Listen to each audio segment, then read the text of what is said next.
What is your beef? Why do you have such a problem with me?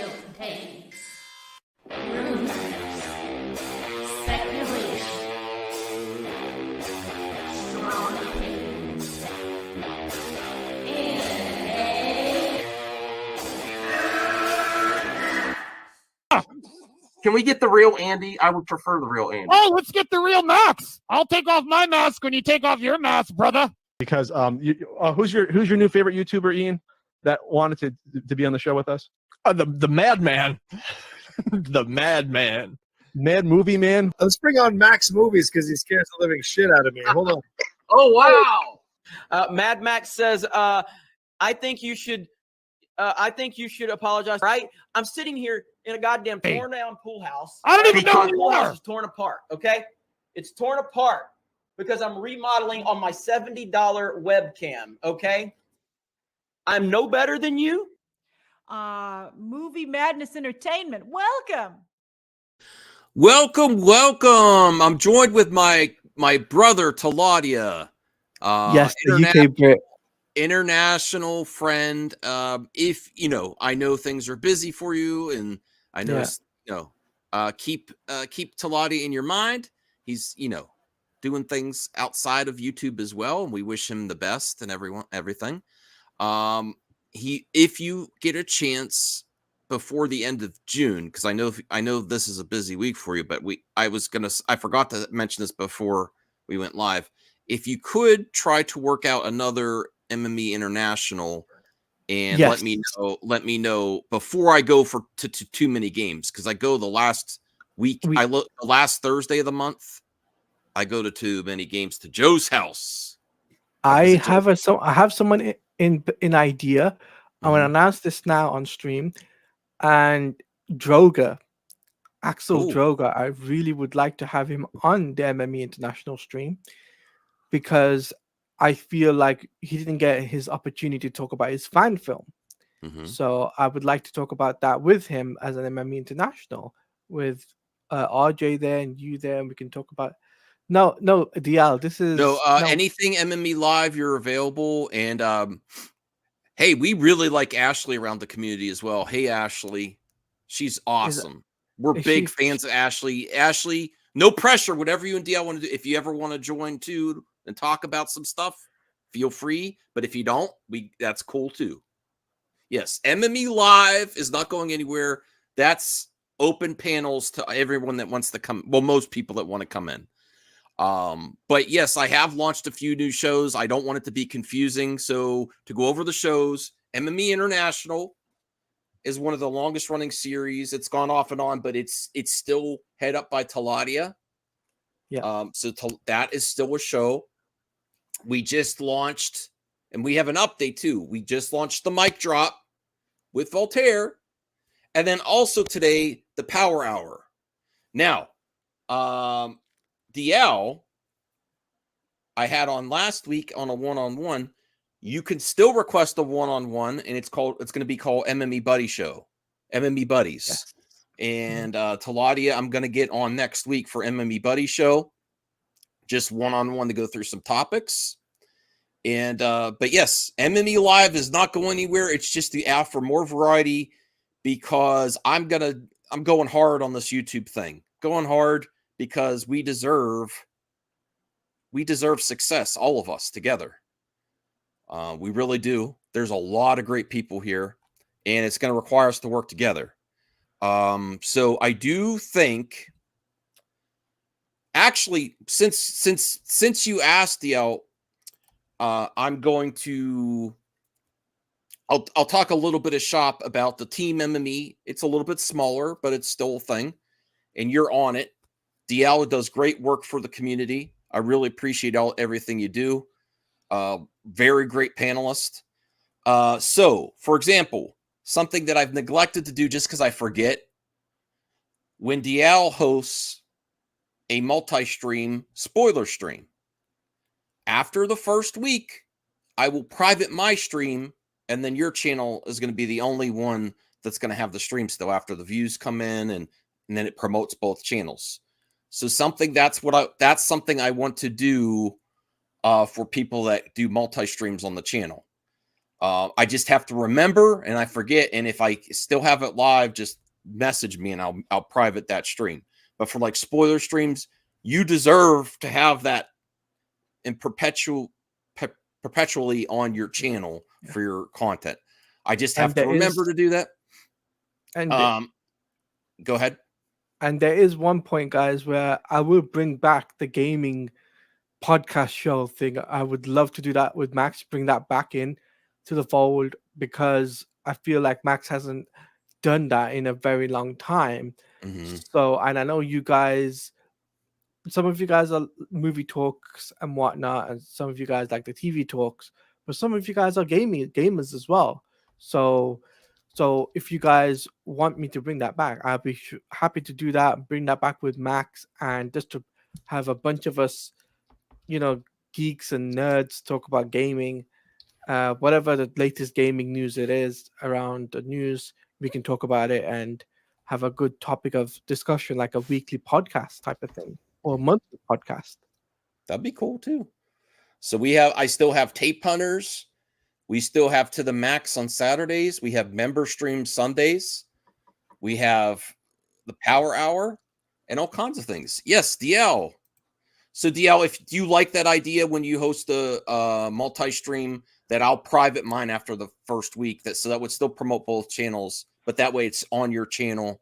Things like that I want to help. I want to remember to do. And yeah, we have. What's that? Can you explain that again? Okay, so like you know how you've hosted spoiler streams. You do the heavy lifting in that, right? I would say so. Yeah. Yes. So after the first week when it's live and promotes both channels out, I will private it on my channel so it just stays on your channel. So you'll always have that content. It won't be on two places. Once we participate, if you would like, and I just have to remember to do that. So that's something else I'm doing with me and Bruce. For example, we're doing the Power Hour Tuesdays and Thursdays during the week. They're both going to be on both of our channels. And then after the first week, I'm going to private one episode on my channel. He's going to private one on his. So it's not like the video is both places there. Oh, okay. Yeah. I guess so. Do you get what he means? Yeah. Okay. Yeah. But I have a lot of things happening. Doing a lot of things right now, and I'm making 2 banners too. Okay. While he's doing the banners, just to let you guys know, Max is putting a hard work effort into his channel. So please make sure you guys hit the like button, guys. Try and reach this 40 likes goal, guys. It definitely helps out the stream. And share this stream with your friends and let the audience know, or your friends know, that come to the MME channel and check out Max's, takes on everything news in movies and TV shows and all that geek stuff. Thank you, Talati. And I don't want to speak for DL, but I think that is worthy of a hot take special, the Disney live action musicals. I'm very passionate about it. Yeah, so am I for different reasons. And hey, Anthony, how are you doing? I'm doing good. That's good. I missed you, Anthony. I know I've been trying to experiment a lot of little different things. Okay, so we have also the second episode of the mic drop. Who likes the mic drop in the chat and the panel? Anyone get a chance to check it out? I saw it. I saw. Okay. I have something nice. Me and Voltaire have been workshopping what we want. Voltaire requested that I do this. So I have a Google voicemail. I know this is groundbreaking. No one's ever done this before. Yes, people have done this before. But what's going to be interesting about it is, it's in banners. Yeah. So here's the voicemail. You can leave a voicemail right now. So leave it no more than 2 minutes, 1 or 2 minutes at the most. Well, I don't know if you could leave more than 2 minute voicemail. So you can there's 2 ways you could do this. On Twitter or X, you can @ me or Voltaire, do hashtag mic drop or hashtag the mic drop, and do like a hot topic or a hot take. And then on the mic drop, we are also going to rate your mic drop. Like, was that a hot comment? Was that a hot take? and we'll be giving it a score, and that could help us for a little bit during the show.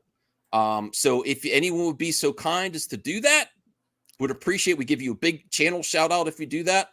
If you don't have, like I was saying to Lottie, can you do it? And he's like, I can't do it because I'm international and I don't have a voicemail.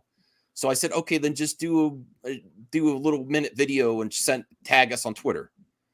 So we will give you a huge shout out, and then maybe you will go on the Mic Drop Hall of Fame if you get a really good one. So Anthony, if you want to give a Sony mic drop on their movie division and send it to us.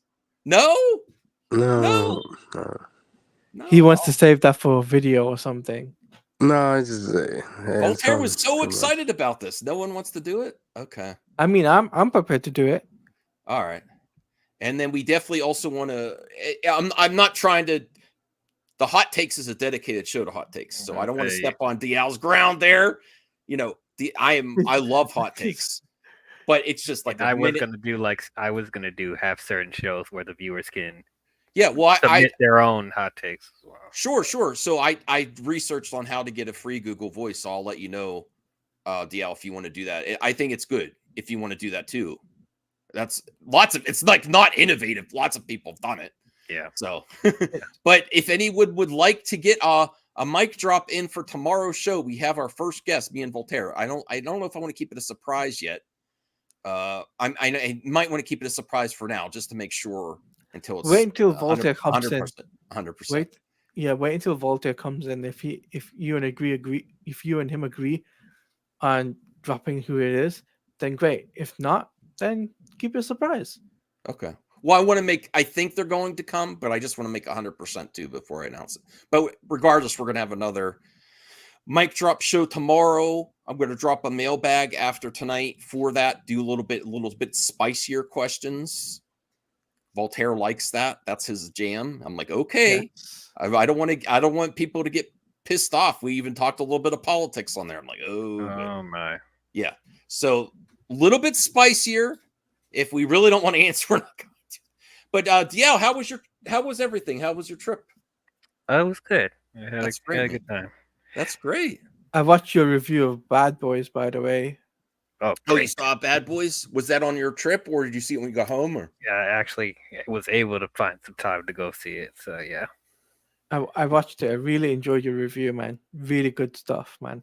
Oh, thank you, Anthony. Have you seen Bad Boys yet? No, I'm going to probably see it maybe Friday or Saturday. I heard good things. I'm not surprised it's doing good at the box office. Will Smith is the star, so you know. I heard great things about it. That's the mic drop voice line. Anyone wants to test it would be really appreciated, because it's supposed to go right to my phone voicemail so I can hear it in the chat or anything. And then here is my P.O. box, which I had a surprise at the P.O. box. I had 2 packages this week. That's amazing. Thank you so much to both Jade and Rhea and Strange Marvel. Oh, that wasn't the Google Voice. That was Facebook Marketplace. Okay. I was looking at some planters for our yard that were decent price to spice up our front yard. But as you were saying about Rhea and Jade for sending. Rhea and Jade sent me a package. Bruce sent me a package before. Joe sent me a package before. Strange Marvel Theories. That's so nice of you. I really appreciate it. But there it is. I am going to renew my P.O. box because I've got some support there that was really nice.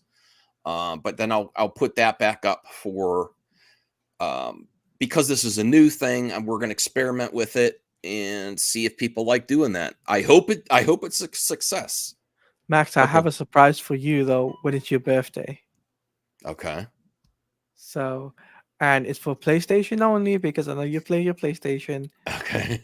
So I'm going to get you something special for that. No, I didn't, Cal. Don't even joke about that. Cal, you're one that I would love to leave a mic drop because Cal's got some hot takes. I would love to hear you, Cal. And Anthony Cheeseman, too. Anthony Cheeseman, can you leave me a mic drop? And no, I did not get Uber Eats. I had some hot dogs for dinner. I had Uber Eats today. So why don't we get into the main topic that everyone? Yes. Thank you, Jade's Jade. here. Thank you. Yes. Jade's here. Welcome. Oh, thanks, Jade. All right. So let's get to the first. Let's just get into it because I want to start with DL because if I know he's going to have a hot take on this. So let's start with DL. Is it really a hot take at this point? Is it? Well, not until now was I like this, but go ahead, DL. Should they recast Mahershala Ali at this point? I mean, it's holding up Midnight Suns. It's not just Blade isn't just holding up its own character. It's That holding hasn't up been confirmed yet. Well, you know what they were heading towards. They were hinting at it. So they had Werewolf by Night. They had a cameo. What's his name already left? Jon Snow, the actor that played Jon Snow, already left. He's like, I'm done. Okay, but let's hear DL. Go ahead, DL. He hasn't left. It's just they haven't used his character, so like whatever. DL. I want to hear DL. Anthony. Anthony always does that. Go ahead, DL. Everyone does. But I'll say this: their final chance to keep him is if they can't get this movie out by 2026, and even then, that's pushing it. Mm-hmm. He's 50, so if we're talking about longevity of the character, I don't see him playing the role for like 5 to 10 years. Mm-hmm. I know people are about to say, "Oh, he looks great for 50. He doesn't look 50," and they can get stunt doubles and stuff like that. Okay, well that can only go so far, Like Nick Fury is in his 70s and he's still not able to do the stuff that he's able to do 30 years ago, and you could tell now. So to be honest, if I'm thinking about using this character in multiple films, and thinking about the health and well-being of the actor, honestly, they probably should recast. Yeah. But at the same time, Mahershala Ali is a great actor. I love him. Great catch for Blade, but I'm getting real Edward Norton vibes though from him. Like I was supporting him, I was supporting him all the way. I was like, okay, I want this to be good too. You already have a great Blade out there. But I'm just like, I feel it's. I mean, we don't have all the details, but it's really feeling like, come on now, this can't just be Marvel not getting it together. This has to be something else going on. Like, yeah, it shouldn't be this hard to get a Blade film off the ground. I don't know what their issue is as far as like, what are they trying to connect stuff to the multiverse saga, or are they trying to have Easter eggs and set up to other films? Like, have they learned anything at this point? Like, Blade doesn't need to set up other things. It could be its own thing. And it's not really that far-fetched to establish vampires into the universe because you already established a whole bunch of other crazy stuff. So vampires should be like the least of their concerns. But really, like, if this movie is not coming out by 2026, like he should just go. Okay. Like, really. All right. So what I do want to hear Taladia, but Anthony has got the image up, and I apologize. I should have put you up That's here. not an image. It's just like Photoshop that people are just doing. All right. So Anthony, what's your take on this? No, not really. He's the one that he's the one that went to Feige office in 2019 to play the character. It was not the other way around. These people keep forgetting that was Feige. Oh yeah, he went to Feige and he said, "Let's make a Blade movie," and Feige agreed. And ever since, for the last about to be 5 years since 2019, something like that. He brought his friend over. He didn't like the script. He didn't like the first director. He's gone. He didn't like the other writer. He's gone. And, ever since, it's just multiple writers and stuff like that. So, director, I'm not surprised because, like, come on, like, if I'm the director of this movie, do I really want to wait that long to start the project? No, let me do other things. Let me do other things than do this movie. So, the article did say that he left a long time ago. They just waited for whatever reason to announce it now. Which, I mean, I like the director. Like, he did the HBO show. Damn, what's the HBO show he did? Oh man, damn, I forgot what the True HBO Crime, or is it True Crime or something? Or, No, it was damn, he did the HBO show. I know what one you're talking about. I like the L. I love your point. Is that like just this hard getting out one? Lovecraft Country. I love that one. Yeah. He did that, and so Doesn't it leave a good, voicemail, Cal? Doesn't it leave? He tried. Maybe I didn't set it up right. So I thought you could leave a voicemail. Leave a voicemail. So I'm not going to answer because then I won't have it for tomorrow. Yeah, but like whoever they get for a director, I just wonder who they're gonna get for a director. And they already have a writer. Like the article said that they still using Michael Green script, so they just polishing it. So, but we'll see what they do. I wonder who's gonna direct it now. Like, just get a director that does action. Yeah, pretty much. But I'm totally on board with what DL's saying. If it's this hard to get one off the ground, and you want him to be in multiple movies, including maybe a superhero group, I'm not seeing it happening. So now in Mahershala, like if you're talking about longevity, no. I hope this doesn't turn to another Flash situation, because like even if it does somehow get out, like how much production hell is the writing gonna get to? Like what? Like I don't know. It's I have no idea what they're doing. I really don't. And then I heard rumors about them trying to push Blade's daughter, and it's like, why would you do that? Well, that was before the last rewrite. I heard. That was like that. That's like one of the that led to the last one. But then this new one was they're losing the director again. Although they didn't lose the writer as far as they added another writer just to polish the script that Michael Green did. That's not a fact though. That's an opinion, Joe. That is an opinion. No, and still the movie no, Joe. It still ended up being entertaining, but there was still messy stuff with the script. Yeah, that movie just I don't want to talk. Oh my god, disgusting. And the production overall, everyone complained about that the movie. CGI, That movie had like 10 directors attached, 10, 15, 25 writers. Like, no, I'm good, bro. I know. I need to put new water. The flat. Yeah. We've been drinking so much water. I got to put another bottle on the cooler. Damn.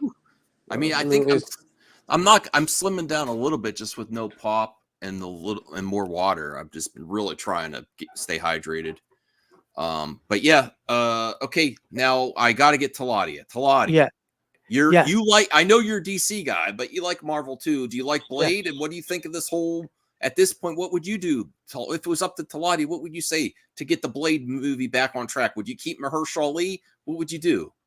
Well, the whole ordeal with Mahershala Ali is, I think, keep him, right? In terms of the directors, though, I did have someone in mind to bring in, right, for the directors. And it's the Bad Boys directors to come in to do the Blade film, because I think with their structure of Bad Boys Ride or Die, it'd be pretty cool to have them direct the Blade film and to have that feel to things. And what's up, Brian? To have that sort of aesthetic, let's say a camera shot, you could see, rotate film and whatnot. So it'd be cool to have that. Okay. I mean, I think that would be good directors. They're definitely coming out of Ride or Die. Like I really am liking Adil and Bilal's directing style. Definitely feels fresh and creative and unique. And they've already proven themselves in the MCU with what they did with this Marvel. Yeah, made 2 of the best episodes. So yeah, if they did decide to bring them back for that, that would be good. All right, cool. Brian, you're new to this topic, but apparently they lost another director for Blade, and there's a whole coming out, and then there's this whole if the rumors are accurate, the Midnight Suns is being. I mean that group, it's Ghost Rider, Werewolf by Night, even who else is in there? The Oscar Isaac character, Moon Knight. Moon Knight. that potentially is holding up that project too. DL had the take that says, you know what? If it's taking this long just to get one movie, I might recast Mahershala in case he is part of the issue. Because once you get the movie, is he going to be like this with the other projects? I'm assuming that he's part of the issue, not getting the way he wants it. What would you do? Should they recast Mahershala at this point? We want someone that's going to be available for lots of projects. Well, you want somebody that's going to be available there for the long term to play that character. I mean, you don't want just a one-off. Yeah. In that set of circumstances with the character as significant as Blade, you know? Yeah. Yeah. If it's that's what it's down to, unfortunately, then that's what it's down to. Okay. Maybe I will put a poll in the chat. Is it time to recast Mahershala? Now, Joe gave the alternative opinion that delays make the product better. For example, The Flash. Joe or Brian. No, not everyone thinks it. Did you get a kitty? Yeah. When did you get a kitty? Oh, it's the family's kitty. Who's that? I had a cat that looked exactly like that. Yeah, why? Because your dog was gonna fight with it? No, when I was a kid. Oh, okay. It was Ethel. That is a good point. Actually, Joe, that would be another good director. Michael Giacchino. He did fantastic. No, I would love it if they would have say we're hiring Michael Giacchino. That is another one. He already worked with Marvel Studio. He did great with the Werewolf by Night. That is a good pick. That would be good. Yeah, it is. Mm-hmm. The Bad Boys directors, I agree with that. Like I said, that would be another great pick. They already work with Marvel. We'll see. You know, they might get Spider-Man and stuff like that. We'll see. So that's another movie. We still don't have director for that one yet. But I have another plan. I have another planned topic, and then we'll look on Joe Blow for some topics and do mailbag. But I have this one, and I am honestly it's weird liking. I should have put the Acolyte. It's weird liking Acolyte. Because I know I'm one of the few. I've been watching all of the internet. I'm talking people that are usually really positive about stuff. Don't like it either. You're not the only one, though. No, okay. I like it as well. I don't like me. This episode, I don't see no problem. Like, why Kenan did it broke? That's just people making up crap on the internet. Well, I mean, people aren't feeling it. I'm not gonna argue with people who don't like it, but I'm just saying for me this is really strange because Brian knows I did not like The Last Jedi. It's like liking The Last Jedi. This is very similar to like liking BVS the first time it came around, or liking The Last Jedi. You're in a smaller group than the majority yelling on the internet. So I mean this. Well, the problem with that is Star Wars is always doing that for some weird reason. But I really, really like episode 3. I rewatched it, so I've watched it twice already. I like how it expands the universe. I don't want to get into spoilers here, but DL, did you get a chance to see it at all, or no? Are you planning to? DL said he always wait until the show finish and then he reviews it. Yeah. Let DL finish what you have to say, Anthony. Well, he was. I'm just responding to his question. He's like, no. He's like, we'll see. Slotty over here laying down the law. I appreciate it though. Appreciate it. You out, yeah. But yeah, like I'm gonna try and watch it. I just haven't had a lot of time. There might be a chance I'll wait till all the episodes air, but I'll see if I'll see what everybody's talking about. But like, it's not like on your most anticipated. Fair to say, it was actually until stuff started coming up about it. The leaks affected your apprehensive. Yeah, maybe a little apprehensive about it. But as I said, I'm still gonna watch it and get my own opinion about it. So I mean, this is not the first time that like I've had a different response to the majority of people who look at Cheeseman, the Acolyte more like Acolyte. I heard Crapolite. I've heard Acolyte. Oh my Okay, that was God. crazy. No, okay, Acolyte, that's pretty funny. Yeah, but Anthony, have you seen it, or are you interested at all? Or No, I've already seen the first 3 episodes. I like Okay. the last episode was decent. It's not bad. I do like that it keep expanding on the stuff, you know. So yeah, I agree with you. People may hate it. People may not like it. People may not like what is going on with that. But I'm interested so far on the mystery and the characters. Like I like the master. I like the Wookiee Jedi was good, and then what is it? Master Soul, the Master Soul and stuff. So yeah, I enjoying it so far. You know, so we'll see. We got 5 more episodes, I guess. Like it's 8 episodes, well 4, 5, whatever it is, 8 episodes more. Like it has 8 episodes. So we'll see what it does. Mhm. The probably. I'm not surprised this will get a second season. You know, I do like the Pocket Droid. Yeah. Why has Disney not sold the Pocket Droid yet? Oh, I don't get mean, that. it's wait new. for it. It's Wait new. for it, dude. They always do when this is the one thing about Disney. They always wait until the show finish and yeah, we're releasing this marketing and we're releasing this because you like it. I was like, okay, bro, like come on. I want to get that package. I do like it. I don't know if it's better than Andor. It's different. I don't know. Andor. I like Andor Listen, a lot too. as the person who say who don't care about Andor as a character. Nah, what Tony Gilroy did is amazing. You just can't, bro. So people, and there's a lot of fans on social media that love him with what he did with Andor. So Andor was supposed to be a 5-season show, and then they're like, well, How the heck are you doing 5 seasons? Yeah, and people and they forgot that we kill him off.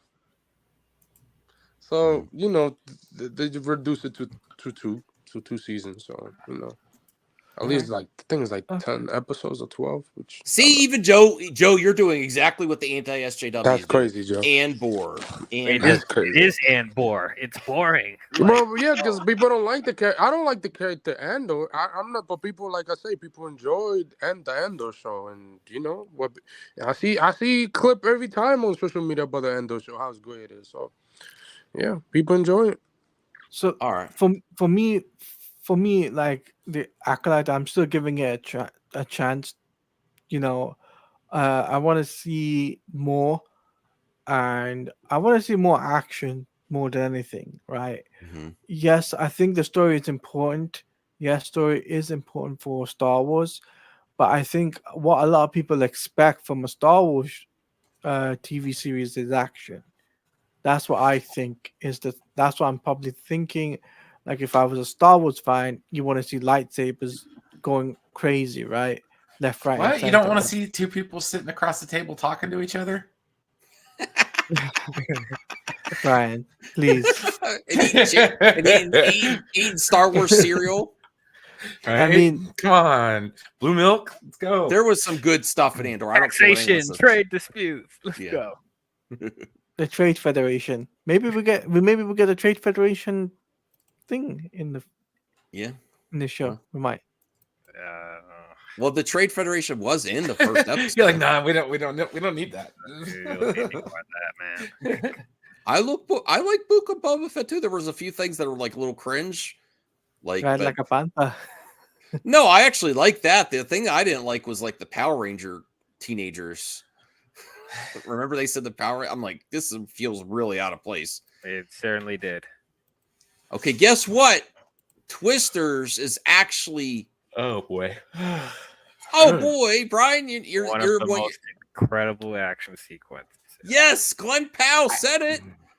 What does he have to gain by saying that? I mean, the actor that was in the movie, maybe because he's one of the leads. Glenn Powell has become the biggest, you know, because he was in the Dark Knight Rises and stuff like that ever since, and he was in the kid movies. The Robert Rodriguez. So like, he's becoming a huge star in Hollywood. I mean, like, if this is accurate, Glenn Powell Twisters has one of the most incredible action sequences ever. I mean, you should check out his new movie. Hitman is amazing. I mean, that's what I'm watching. I'm gonna plan to watch that this weekend. Does anyone like disaster movies? Yes, I love them. I just don't Yeah. want to see another Twister movie. Yeah, you should. You think they should have left it alone? Climate change. Climate change makes it. 2 twisters at the same time. Yeah. Oh, great. we haven't seen that before. No, Oh, but so a instead minor tornado. Oh, this is so innovative. Oh, Right, look, right. a big What's up, Strong ass Arm Flicks? F5 tornado. You know what? my I'll say God, this. is so original. My God, this will be one of the Uh, greatest things It's ever. gonna be Look out, just like Roland that, Emmerich. DL. It's gonna Except be you're gonna get a lecture.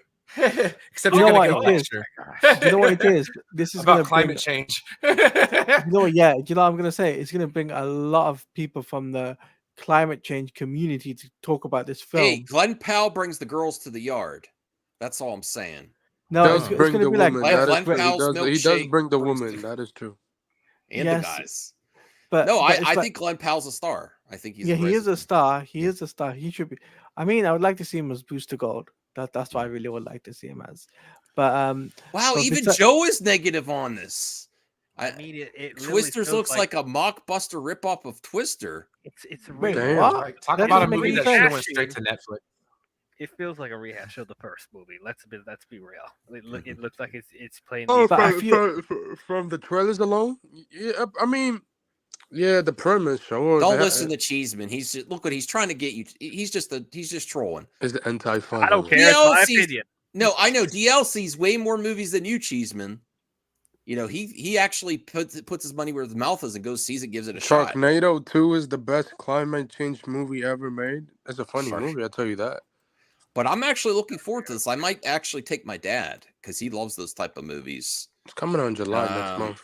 There's the theater that I go for, Aimless, is a classic theater, and there's a restaurant really close. Mhm. And it might be there's like a handicap place, so there might be a place for him. He hasn't been to the theater in a long time, so I think for this one I might try to bring him out. I think the last movie we went to was Indiana Jones, the last Indiana Jones. But I'm looking forward to this. If this is accurate, that has one of the most amazing action sequences ever, I'm all in for that. I love the roller coaster ride. Now, actual twisters, I feel bad that they ruin people's lives, but in a movie, a fictional twister, I'm all for it. You know? Yeah, exactly. Okay. Let me see if there's anything else in this article here. Okay. With Powell building a storm of excitement. Oh God. That was really cheesy. Storm of excitement. For one key scene. This is the writer of the article. There's a sequence. Hold on, let me highlight. There's a sequence in the movie that I think is going to be one of the most incredible action sequences of all time. It happens in a oneer? What is that? And I think we shot that in December with a rain machine. One of the coldest nights I've ever experienced, getting dragged across a pole by a wire.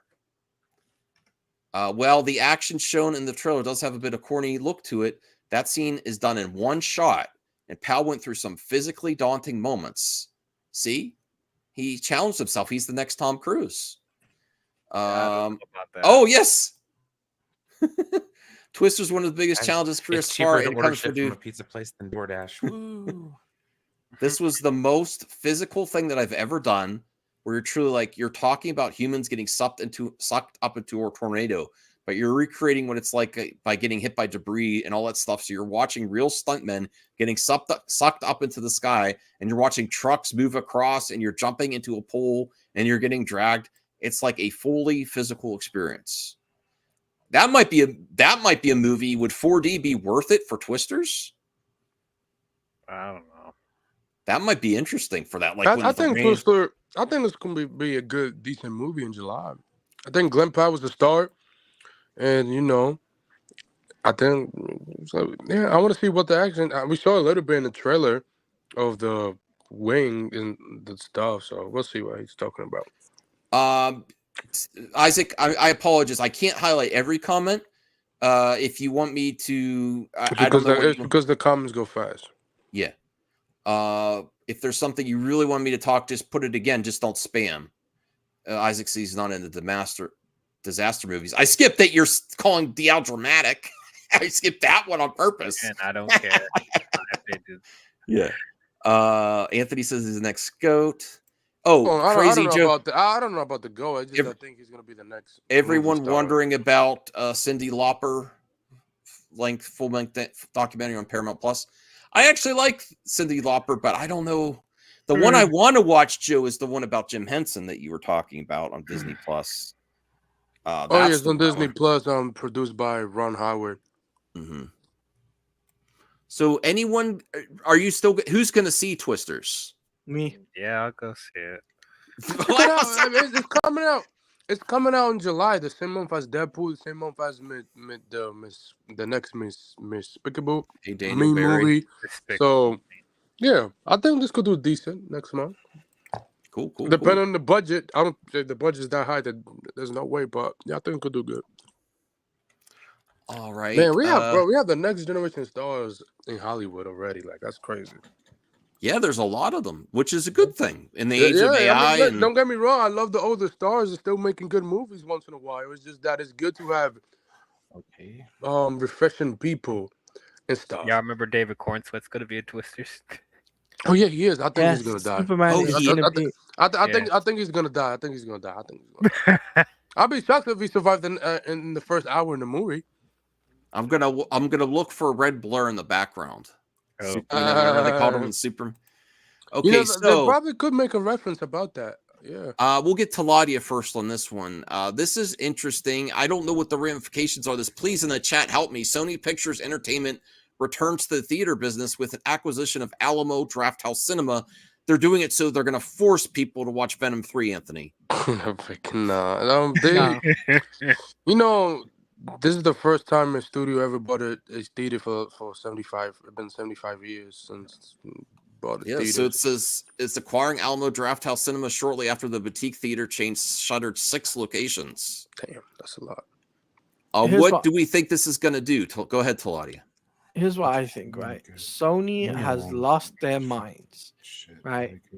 Because they know, like, they're losing money. So, like, Sony is right now, they need Venom 3 to be a success. So they're using the Alamo, sorry, I can't pronounce it. Alamo, Alamo Cinema to basically be a stepping stone for them to be like, okay, yeah, you know what? Go to this place, watch Venom 3, you'll get the lifetime of experience. And I think Brian was the fell off there. But yeah, it's one of those things that I just think Sony just like probably thinks that maybe Alamo would be the perfect place for people to go to. Let me ask you this, Talati, and then we'll get to DL and Anthony and Brian. Is Sony doing this out of the goodness of their heart to save theaters? Or what's the point of this?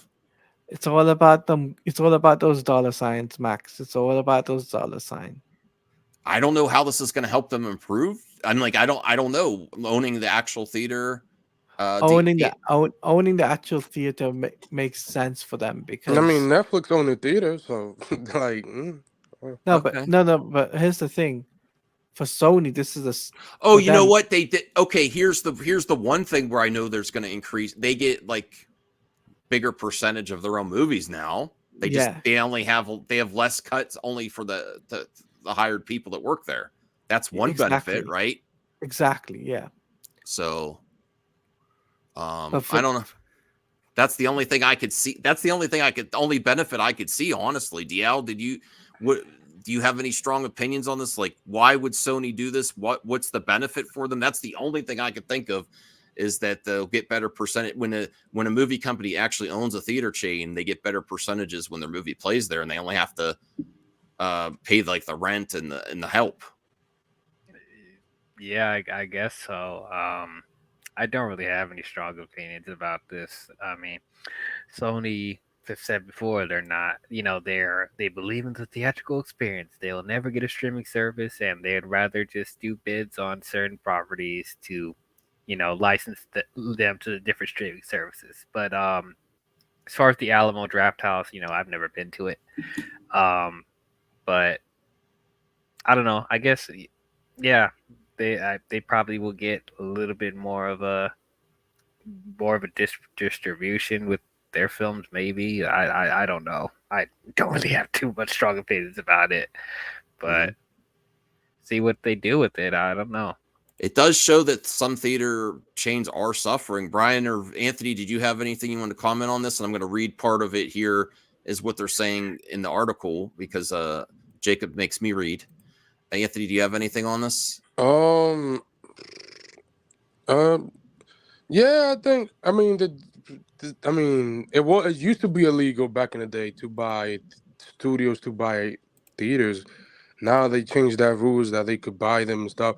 Do I think Sony will make them successful? Probably not, but they probably could push their war movies if they have any and stuff like that, and do a lot of promotions. So, yeah, I don't want. I mean, sometimes studios owning a theater is good. Sometimes it could be bad. Depends on what they're doing. But Well, I'm glad that the employees. Someone stepped in because they shuttered 6 locations. So I'm happy for the you hear a employees. lot of theaters shutting down because they don't have the money no more. They're losing a ton of money and stuff. So it's good. Right. I do give Sony props. It's good seeing them buy a theater and But I don't think it's out of like the goodness of their heart though. But whatever. It's whatever. Like they, it's probably to push their war movies and other things they have in the works. We believe strongly in engaging entertainment fans outside the home in fun and distinctive ways, as seen in the most recently with our Wheel of Fortune live traveling tour and opening of Wonderverse in Chicago. Alamo's Drafthouse differentiated moviegoing experience, admired brand, and devoted community fit well with the vision. Our Crunchyroll business also aligns with their audience interests. So that's also interesting because anime and Crunchyroll may have a bigger audience presence, but now that they own that, I didn't realize Sony owned Crunchyroll, and the anime is still big right now. Yeah, it is. Oh yeah, anime is the huge things overseas, and yeah, everybody watches it. Yeah, The Alamo Drafthouse success and will of course continue to welcome content from all studios and distributors. Oh, so okay, so they pretty much could put any movie at the studio. Okay, that makes sense. That's not bad. All right. Brian, did you have anything on this? Or? So it's pretty much just Sony just buying a theater, and they still would do the same thing. Like no, they're gonna. This is a natural evolution, and I feel like I've heard around that studios should be buying at movie theaters because it's beneficial to them. Yeah, and at least the most employees keep their jobs. Well, not only that, but the big benefit on that is the fact that. They don't have to cut the profits. other than paying the movie theaters.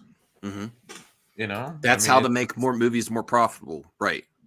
I kind of agree with you, Brian. I kind of hope this becomes a trend because there isn't the buffer of past movie entertainment industry where lots of movies get success. Only it's few get success, and this is a way to help the situation and movies be more profitable. I think every time a studio buys something, another studio probably will follow. So I would not be surprised if Disney buy theater. I would not be surprised. WB, Disney, Paramount. I think they already own some, if Paramount will still be alive. So even though they didn't successfully, for whatever reason, they declined Skydan's offer. So we'll see. We have a topic requested by Bruce in the chat. Now I'm fine with Joe Rogan. I watch clips from his podcast. I don't ever watch the whole thing. I don't dislike him. I'm not like a huge fan.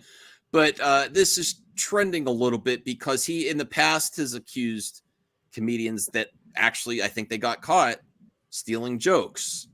Now Joe Rogan is criticizing Robin Williams. Is this bad taste? Does it matter if he did steal jokes? Should he be accountable when he's not here anymore? It's a hot topic for sure. Let me read this. Joe Rogan accuses Robin Williams of stealing jokes from other comedians. I think Robin wanted to kill more than he wanted to be ethical at any cost. Part of the manic sort of style is this constant need to have a bit about anything that you're talking about ever. Killing was more important. Filling that hole inside of him was more important than anything. If you ask any of those comics from back then, there's always instances of Robin going on a talk show and doing your bit. I would potentially give Rob. I love Rob Williams. He's rest in peace. Okay. But I would say the way he delivers jokes is he's constantly. He's like it's like a jazz musician. It's like a jazz. He's quick, riffing. yeah. So I think if you're in the moment and stuff, you could actually mix up jokes you've heard. Did he do it intentionally to steal? I mean, I guess we'll never know. I personally think that I personally think this isn't cool to bring up, but I'm not going to censor Joe Rogan. Like, he has the right to say it. He has the right to do the accusation out there, but he kind of said it in there that style of comedian. Anyone, Brian, what do you think about this? I know you. What do you love Rob Williams, right? I mean, it's Robin Williams for one, and two, it's comedy, man. It happens all the time. Yeah. I mean, it's not the worst thing that ever happened. I'm sure Joe Rogan's probably stole a couple jokes too. Yeah. Do you think Joe should have brought this up? Like, is this kind of bad taste now that he especially the way he passed, unfortunately, was very sad. Yeah, no, it's something to talk about. I mean, just because somebody's dead doesn't mean you can't talk about him. True. All right. Yeah, no, so no, listen, every comedian take joke from each other, and they do their own version of the joke. So like, no, the man is dead. He been gone for like what, almost 10 years, 12 years, 13, whatever have been long.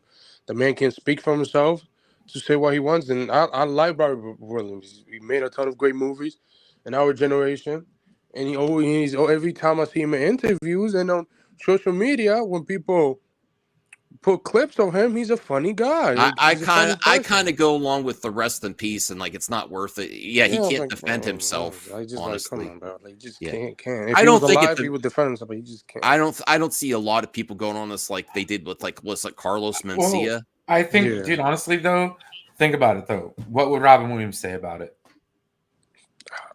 He laugh it off. He laugh it off. Did he? Yeah, he laughed that shit off. I mean, honestly, dude, I don't think that's something I don't think a lot of people consider when they say stuff like this or get offended for the dead. It's like, well, I don't think that's how they would have felt about it. You know what I mean? Cal says he's bitter. Well, he's always been not necessarily an asshole, but he's always had that. Well, he's very successful. He's way more successful as a comedy almost. Joe Rogan's way more successful as a talk show host than he's the podcaster. He does the UFC fights. Like, he's very good at doing that. The podcast, some of his podcasts could be controversial as hell. I do not agree with any of his point of views or what he say whatsoever. So, it's unfortunate, Every comedian they take their jokes and they do their own version of it, and people laugh, and that's what you do. When you're a comedian, you're supposed to make people laugh. If you don't, then why are you doing it? So yeah. All right, now this is gonna wake you all up. It's gonna shake shake the panel awake. You're gonna get so excited by this next story. You ready, DL? I don't know. You don't know? I don't know. It's really good news. Okay. Rebel Moon Director's Cuts gets new title in August release. Yes. I'm sorry, DL. You're looking all sleepy, and I'm sorry, DL. I messed with you a little bit. I apologize. The 3-hour cut. I apologize. The first one they get new titles though. Yeah. August 2nd. New titles, yeah. New title for the Director's Cut in the first movie is Rebel Moon Chapter 1, Chalice of Blood. And the second movie is Curse of Forgiveness. That is an interesting title for a movie. To tell you that. I'm kind of I love Zach, but those are kind of bullshit titles. Yeah, it is bullshit. Mind you, Max. Don't get me wrong. Yeah, the part 1 is 3 hours, and what does it say? That's 3 hours. Does it say that 3 hours? What? Well, the extended cut is 3 hours each, right? No, the first one is 3 hours. I think the second one is 2 hours something. But the thing is, it's a completely different film. Yeah. Well, it's not completely different, but very different. Very different. Yeah, it's just very different. Yeah, so, the first one is 3 hours and 21 minutes, and the second one is 2 hours. Bloody violence, gore, sexual content graphic nudity, language. I know, I typical know, Zack. Isaac. Yes. Nudity, Anything absolutely. Zack Snyder. When we talk about Zack Snyder, I know you I guys. mean, I think I want to watch it, but if I don't- watch the first hour and a half and I'm not feeling it, Xena. no, that's not. Shut up, Zeno. I want to watch it, but if I'm not feeling it halfway through, I don't think I can finish. Well, if it's not significant, you got halfway through. No, I saw both of them. 15 minutes, bro. But I was like, nah. I don't know, DL. Do you have it in you to watch these extended cuts, or you got to give it a shot? And if it's not feeling, or did you freeze? I couldn't watch the movie. You left. Oh, is it connection? You might have dropped a connection. I think his connection might have dropped. Yeah. But I'm sorry, DL. Was he that upset with my topic? Yeah, he's like, "Damn you! How dare you!" No. Rebel Moon was a cinematic masterpiece. No, I think it's his connection, his internet connection, maybe. Yeah, I know. I'm just playing. No, Anyway. I'm going to try it. I'm going to try to like it. I'm going to give Like it a shot. for me as a Snyder fan, right? I'm not the biggest fan of rated R cuts. I'm gonna be honest with you, because Wasn't the original movie rated R? no, this is gonna be rated R. So I'm not the biggest fan of it. I'm gonna be very honest and upfront with you about this, guys. And this is coming from a Snyder fan. Well, dude, it's two more cuss words, and a little bit more CG blood. No, sex scenes. There's sex scenes in this. Well, I will say this, Bruce. I'm not covering that on MME Live right now. Maybe for the mic drop. It's a really. What is this? What? Oh, Bruce tagged me with the topic. I don't want to cover that tonight. Let's check this out now. Wow, let It's me about see what it Elon says. Musk accusations. I'm not covering that right now. No. Oh, okay. Oh, that would probably be a good topic for you. Yeah. So, but no, like I like Zach. Don't get me wrong. I'm just like, bro, just give me. You didn't give us director's cut for Army of the Dead movies. None of the first two. The first one, I know the he didn't direct this the prequel one, but like he didn't give us that. Like, come on, bro. I just want to know. I feel no hype for these extended cuts No, at all. I'm sorry, bro. Just put Except it out. for the fans Just that put it suck. out on Netflix and let's do well. It do well. Cal, It doesn't. behave. But other than that, like, it's whatever to me. I'm gonna see his next project, his next animated project in September. That's why I want to see Zach do that. I want to see him do more animated projects. I'm more excited for Twilight of the Gods than I am for the rated R cut. I'm not gonna lie to you. Because I'm more into the animated stuff and stuff that are North mythology. Okay, Cal, I agree. Chill out for a little bit. I don't think you're worked up tonight, Cal. Zeno, you as well, please. As I was saying, sorry. I'm into the Norse mythology thing. Like I mean, I played God of War, and it's got me thinking about.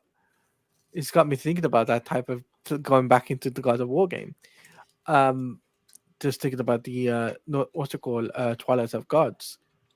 Just makes me think about that.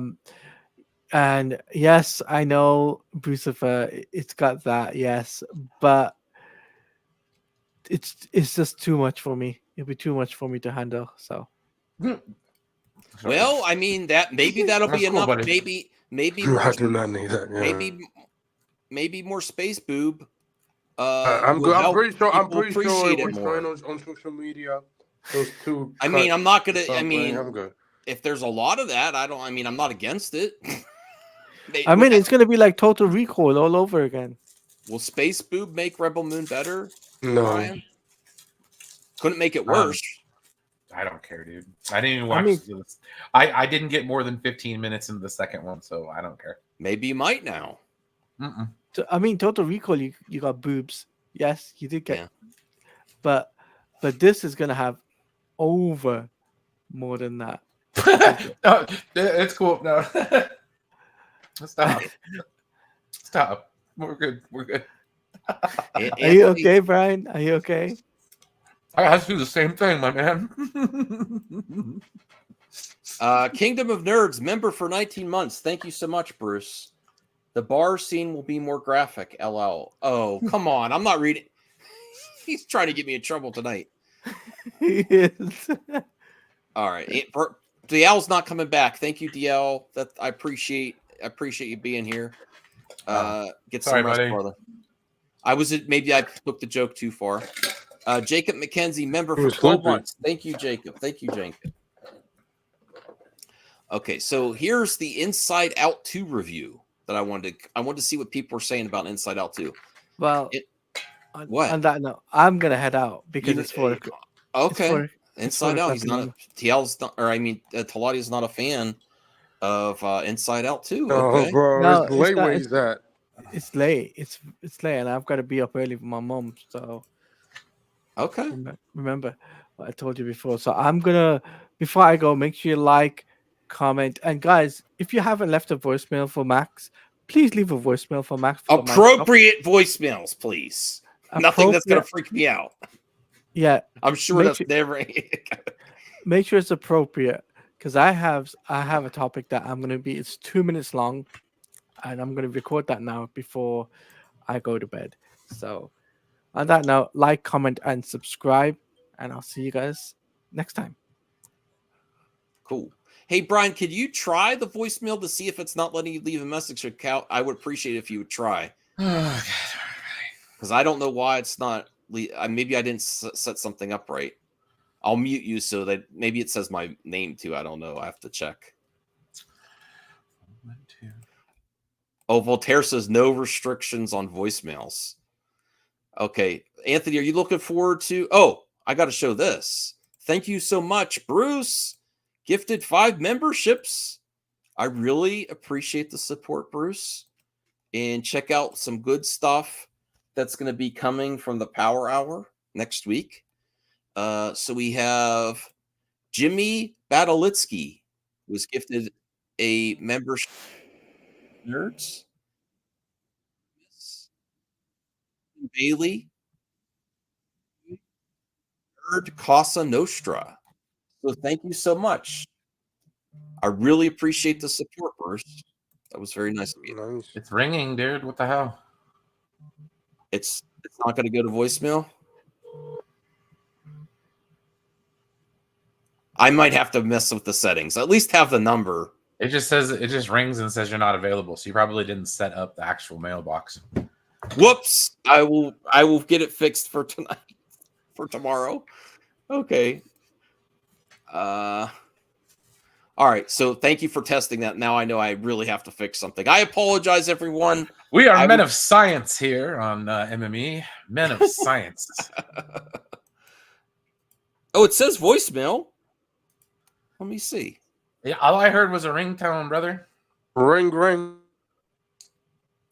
Not, hey, leave a message. I don't know. I'll have to check it out. Yes, thank you. Did you try calling it with your phone first? The power blacked out. That was all right, Dale. Get your rest. You're still recovering from your trip.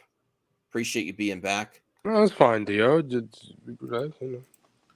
Inside Out 2 anyway, so yeah. Yeah, Inside Out 2, and then we'll do some mailbag. It's some good news of Twitter. I'll see if his word for new good was on Twitter.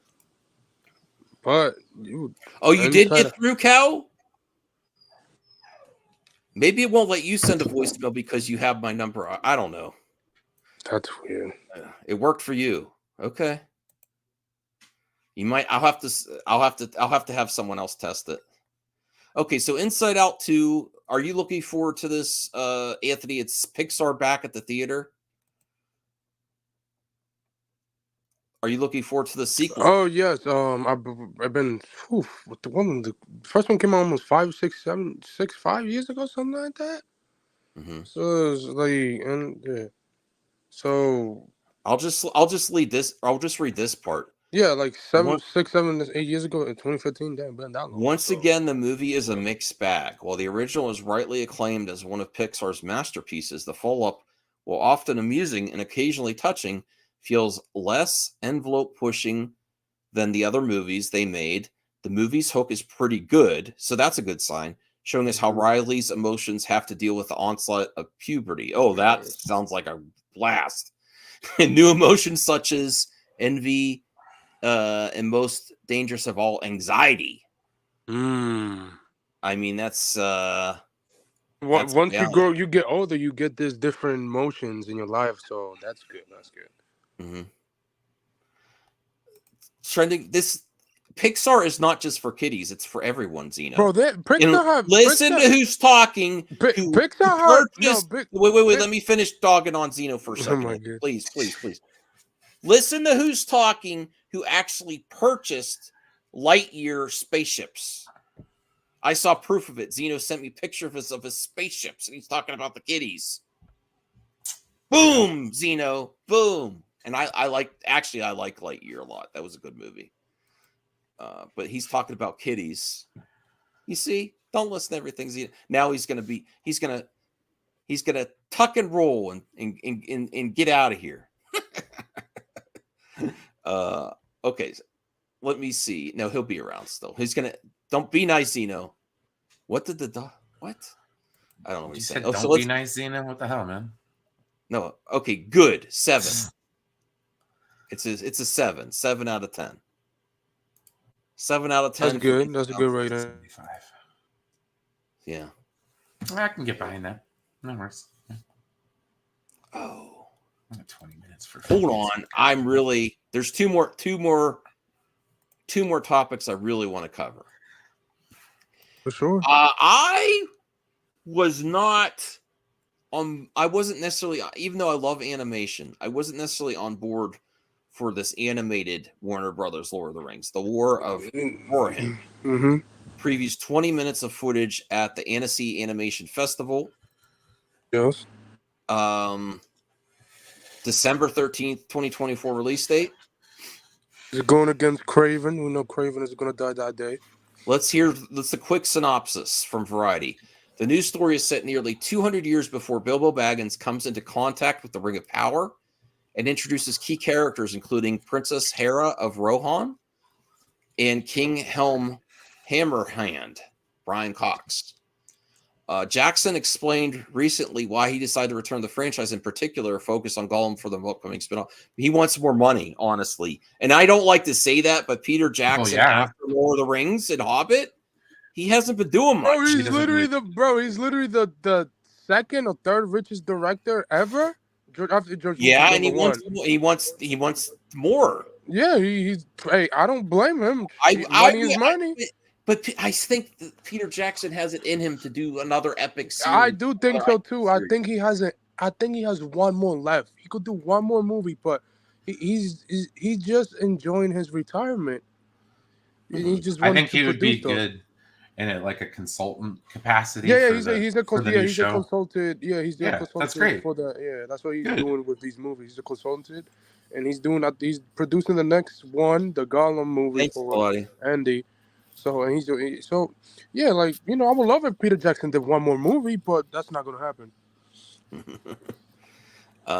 He's like George Lucas. He's like, I'm good. All right. So he says the Gollum Smeagol character has always fascinated me because Gollum reflects the worst of human nature, while Smeagol's side is arguably quite sympathetic.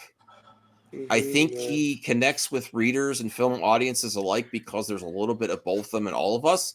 We really want to explore his backstory and delve into those parts of his journey we didn't have time to cover in the earlier films. It's too soon to know who we'll cross paths with, but suffice to say we'll take our lead from Professor Tolkien. No, you're not. Professor Tolkien would never do a spin-off like that.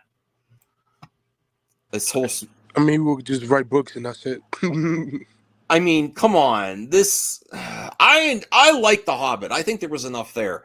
But if you're saying those movies was decent, spin-off for Gollum, I'm never going to be don't make it, but I'm just like, I'm not feeling it. I like the character. Andy did amazing with it. Amazing motion capture. We'll see how it looks whenever this movie start production, and we should get the first trailer. But was it necessary to do? We had so much of Smeagol and Gollum in the first, in the movies, especially if you watch the extended cuts.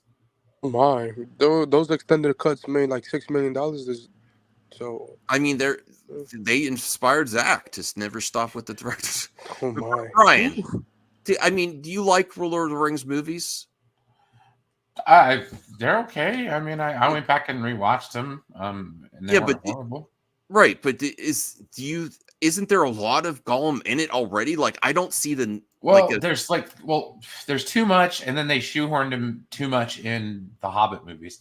I would say that the Hobbit movies were more egregious than the actual Lord of the Rings movies. Yeah, personally, but that's just me. I really feel like they're stretching for content here until I see the context. It really feels like a stretch. Just like that Gollum video game, especially announcing this right after that Gollum video game was horrendous. Yeah. I'm going to be open-minded for this animated movie. I think I might actually want to see it now. Yeah, I'd much rather see this than Craven on that day. I'll tell you that much. No, I'd rather see Craven. Nah, I'm good. I ain't seen that shit. I'd rather see this Lord of the Ring one movie than the Craven. So, which is a stupid release date that Sony want to go against this one. Now, damn, the server has a lot of good movies. Has a lot of movies. It has Mufasa, has Sonic, it has Lord of the Rings, and Craven the Hunter. So probably check out 3 of those 3 movies in that month. So Now this I'm super excited about, Anthony.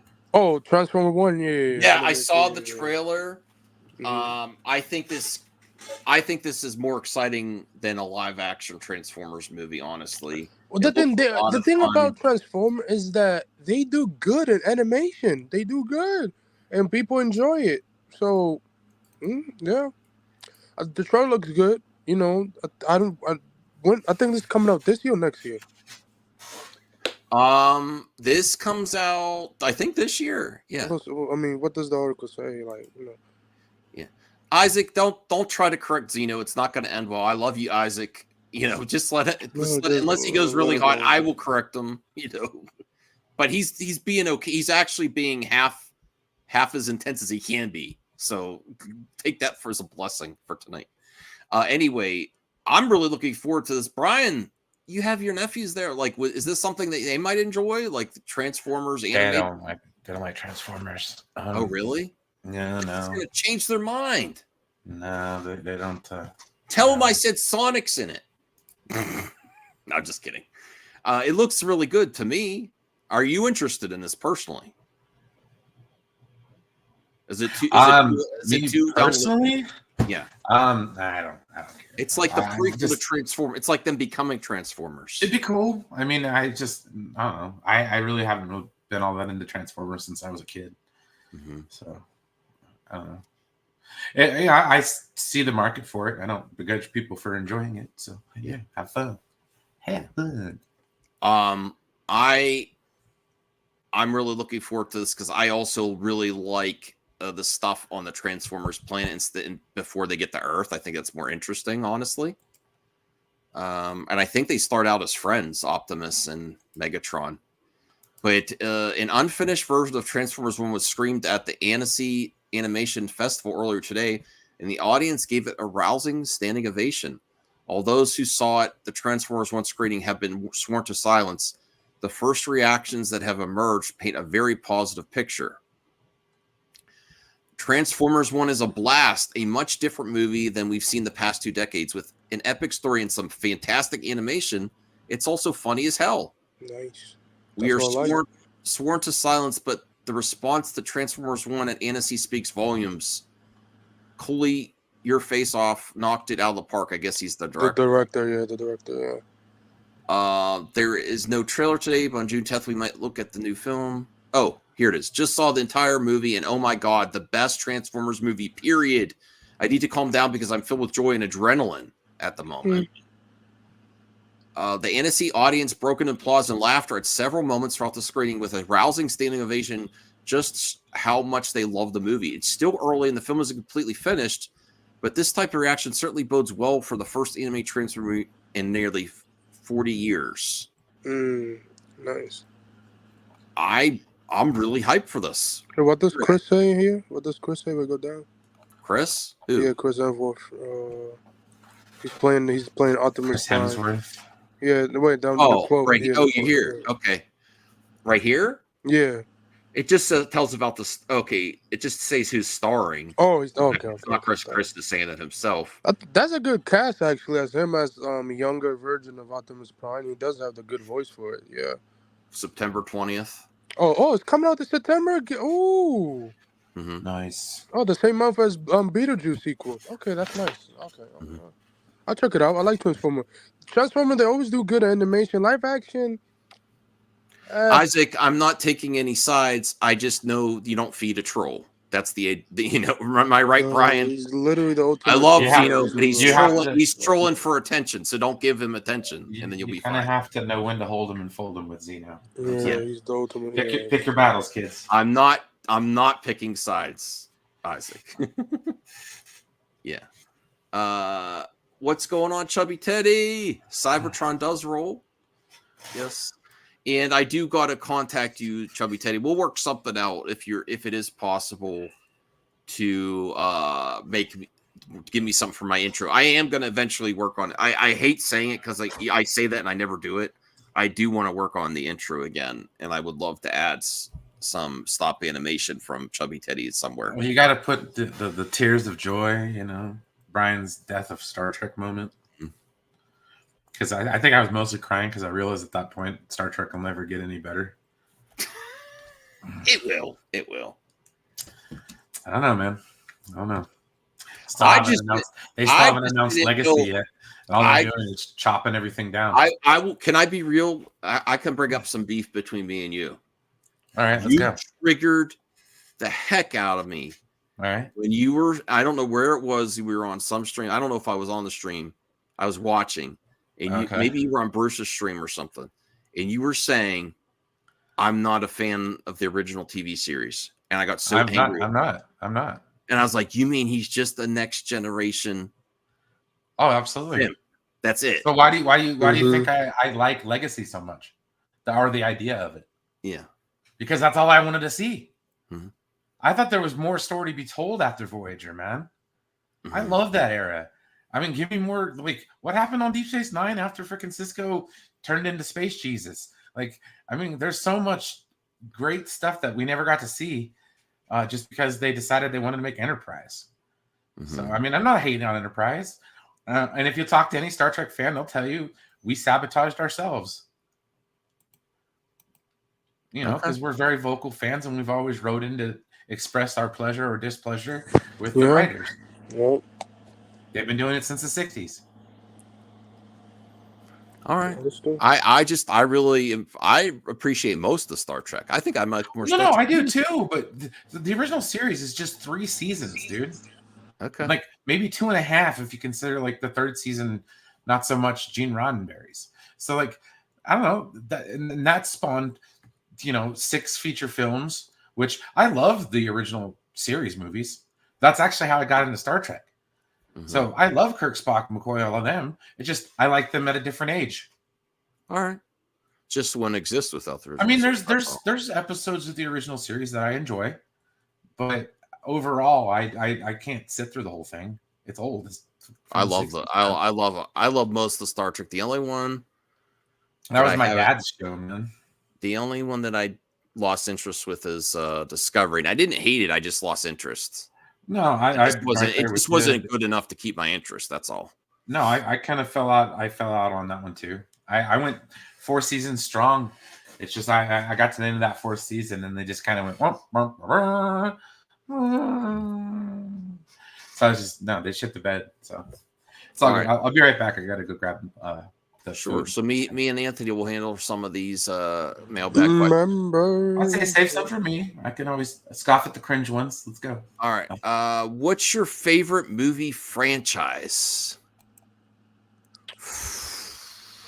I really love Back to the Future. I really love Indiana Jones. I really love Star Wars. I love Matrix. Jurassic Park. Star Wars, Matrix. But I think Bad Boys franchise. Jurassic Park. If I had to pick when one, after movies in DC and Marvel. Here's where I'm thinking. Okay. if I can only, I have to be serious. I'm taking this And Star very, Trek, very sometimes. serious. Even though Back to the Future, the first one, is like one of I think my favorite movie of all time. Even might be more than Star Wars. I don't know. It's hard. It's like Star Wars is really good. The first one, New Hope, and that's my favorite Star Wars movie because it was the first one. But franchise, I think the most important franchise to me right now is the MCU. Because there's just so much goodness in there, you know? And I honestly have to say, I think the MCU superheroes, I love DC. I wish DC was as good as the MCU. Maybe it will eventually. And there's some definitely bright spots. And I love Joker too. But what's your thoughts on there, Anthony? After I said MCU, yeah, I think so far. I think it's Marvel. But so far it's Marvel. I love every franchise out there. So far it's more. I like being Marvel, but same as with DC. So we'll see. What DC does. I think James Gunn is going to bring it back. So yeah. Isaac says my top 3 favorite movie franchise: MCU, Star Wars, DC. Cool. I'm glad that we have so many choices. Isaac, the biggest movie fan, 57. Do you think they should delay Avengers 5 and Secret Wars because we can all agree that Marvel hasn't set up for any Avengers yet? I think they're set up. I don't think they should delay anymore. I think they should get it started. Just started.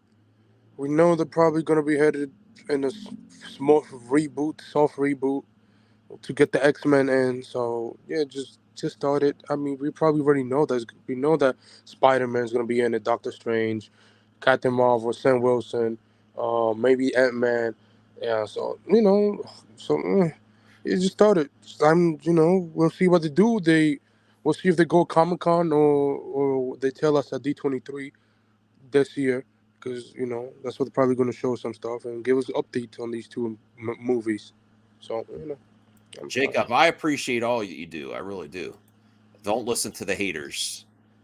You leave good content in the mailbag. You've kept, if everyone, Jacob's kept the mailbag going as a member benefit, and now it's back good again because of Jacob. So yeah. Let me see here, and yeah, that dude Vince. It is sad that they went after Vim's Lair to take down. Vim's Lair was one of the best. I need to get my Evercade ROMs or my EverDrive ROMs. I'm sorry. Listen, Nintendo won't put Tetris on. I paid for Nintendo Online. They still haven't put Tetris on the Switch. I can't. That's how I got Tetris on my EverDrive for my Nintendo NES EnterDrive. All right. So Jacob says thoughts on James Gunn debunked rumors that Batman trilogy is getting canceled. He also debunked a rumor that Part 2 and 3 will be shooting back to back next year. I don't know why. I heard I heard him debunk the one that it's canceled. He said, "Of course not," but I didn't see that he debunked that it'll be 2 and 3. Oh shit! Oh man. Yeah. It was like last night. He debunked the Part 2 and Part 2 was both shooting back to back. Yeah. Now you cannot shoot a movie back to back if you don't know how successful with the second one will be. Yeah, it's not. Yeah, so I mean, WB did it in the past with Lord of the Rings, obviously, but you can't. So but I mean, I'm grateful that Matt Reeves is taking his sweet time like he did with the Planet of the Apes franchise. So yeah. And also, you can't cancel a movie that's going to make $800 million every time it's Batman. I really I actually hope they do Part 2 and 3 together and just finish it out. But I don't. What's the director? Matt? Or what's his name? The director of the Batman. Matt Reeves. He is so slow. Oh yeah, he likes taking his sweet time, which I don't mind. Hey, do you make a masterpiece movie? I don't think the ends justify how slow he goes though. Like they're good movies, but they're not masterpieces. Like I don't. I like the new Planet of the Apes movie and The Rise better than his movies. I actually think his best movie that I've seen so far is The Batman. But man, have I tried the new game controller? What game controller, Gary? I'm not sure. Yeah, thank you, Cal. Respect for Jacob. He kept the mailbag alive. Cal, I'd love to get some comments or topics in there from you too. You go to the community section, leave a topic, and if until I'm done hearting all the topics. I mean, that is true. Robert Pattinson is still young, so yeah. All right, so Jacob also says thoughts on Peter Doctor. Says he's been searching for ideas for Monster Inc. sequel, but haven't seen enough to start working on anything there yet. Well, they had Monsters University, which I really on Disney enjoyed. Plus. Yeah, on Disney Plus. And I actually really like Monsters at Work. It got a second on season. Disney Plus. Yeah. So I would love a third one to round out the trilogy, but it's with Monsters at Work, it's not necessary, I guess. Yeah, you already have 2 good shows on Disney Plus, so I mean, just keep searching. If you don't have an idea, just don't do it. Like, simple as that. Like, I don't want them to, let's rush and make a third movie. Nah, if you don't have idea for another one, just leave it alone. You have a show on Disney Plus that's doing well, so leave it as that. I don't know when Brian's coming back, so we'll just keep going. Sure. Thoughts on George R.R. Martin is now developing Game of Thrones spin-off series 10,000 Ships with Pulitzer Prize winner Bonnie Booth. We're all very excited about this one, though we're trying to figure out how we're going to pay for 10,000 ships, 300 dragons, and those giant turtles. Oh my God, bro. How many times? Oh my God, George. Love you, bro. You keep making all these spin-offs and you never finishing your I don't care. work. I don't care. Oh my God. Hopefully it gets released when he's passed. He's probably dead. And Maybe that's the plan. He has it saved for when he passes. But hey, another Lord of the Rings spin-off. But keep it coming. I'm totally involved in the universe. I actually could care less about going back to those characters at this point. Yeah, I might rewatch the first 8 seasons, but I really don't care at this point. I kind of want to see new shows in the universe. It's a big universe. I'm excited they're working on, and stop focusing on the books because they're saying we're going to pay for 10,000 ships, 300 dragons, and giant turtles. 300 dragons? What? Let that sink in. That is a lot of dragons. Wow. I want to see that. Yeah, HBO has the budget. Jacob also says thoughts on Bad Boys 5 is already being discussed. We want to see how this one did the box office, and I'm sure we'll have conversations this week. People were craving Big Willie. Mm-hmm. Big Will. He's the only star that been in summer nostalgia with Will Smith. And also, he's the only star in 4 decades to be #1 at the box office ever. Mm-hmm. People love Will Smith. There's 3 or 4, whatever it is, 3 decades, whatever it is for. Like, the people love Will Smith no matter what, and he's bring energy in every role he does. So if they do a 5th one, sure. Oh, the one that I unboxed the other night. No, I haven't yet. Honestly, I was going to download the thing from my iPhone, but I was upset that Nintendo was going after ROM sites. So, but yes, I'm going to try it. Gary, yeah, I'm going to try it on my phone. Nintendo's still going out there. Oh, yeah, I'm not surprised they are. Anthony says, I know I asked this before. Do you think the Blade movie is cursed? LOL. I'm beginning to think that it's Mahershala Ali is hard to work with. He's too demanding or something. I don't know. Like at this point, I think it's whatever. It's just whatever. There's certain actors that are like that, like Edward. I love Edward Norton, but to get a franchise film ready with Edward Norton, oh my God, he's a pain in the ass. Yeah. Yeah. Yeah, but I like Marcelo. I mean, hey, if he doesn't like it, he doesn't like it. He has the freedom on this project. If he doesn't like something, get them out of there. Well, I mean, we'll see. I believe until I see it, and we'll see.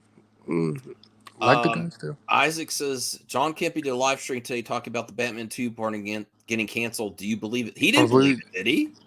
I don't think he believed it. I think he just did the topic because he was. I think he was responding to the topic that I would doubt that. Yeah, that would be crazy. I don't know. Honestly, if anything, Batman's getting canceled or delayed. It's Batman the Brave and the Bold. Let's be honest. Yeah, probably just get a new director if Andy Yeah. leaves. Yeah, if Andy leaves. So I think that. Can I be honest? I think Supergirl's taking Batman's spot, and James Gunn is going with Supergirl. And I don't think you're going to see Batman the Brave and the Bold in his universe until Matt Reeves is done. That's what I was going to say. Yeah, I don't think they're going to have two Batman going at the same time. Yeah, I'll be shocked if they do two Batman at the same time. I'll be shocked. Well, this is not WB that had two Jokers going at the same time. It was a pitch. It was a pitch that Martin Scorsese pulled to Warner Brothers. The only reason that movie happened from Todd Phillips. That's the only reason that movie happened. They did not want two And Jokers. then he gave it at the to same Todd time in Phillips, theaters. and they didn't want to do it. Something about Warner. I know it's James Gunn. I know David Zaslav. But the people at the upper ups at Warner Brothers do not want two of the same character in the theater at the same time. Mm-hmm. I understand. Well, they even announced it. That's why they said they shot down every single idea that everybody had, thinking that's certain universes were going forward. You know what I mean? Yeah.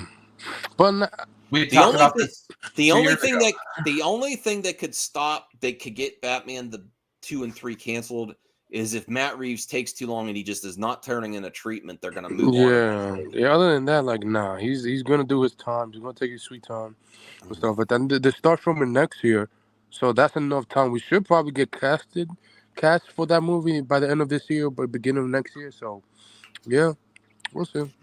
Isaac says, which movie you're more excited for, Deadpool Wolverine or Alien Romulus? Both. I'm looking forward to both of them, but hands down Deadpool Wolverine, because we haven't really seen a great movie with them together. Yeah. Where we've seen a great Alien movie. Yeah, we've seen a couple good Alien movies and stuff. So, yeah, it's a Deadpool Wolverine, because they I have want to never see been something together. I want to see something I haven't seen yet. Yeah, but I think both is going to do well. So, yeah. Deadpool and Wolverine's the only movie that I'm looking forward to this year. Like, it's the only one I'm going to go see in the theaters. Mm-hmm.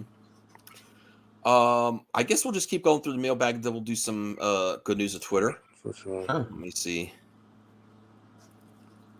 I'm watching Aliens. Thoughts on Pixar CCO Peter Docter on a potential Disney Plus series for The Incredibles?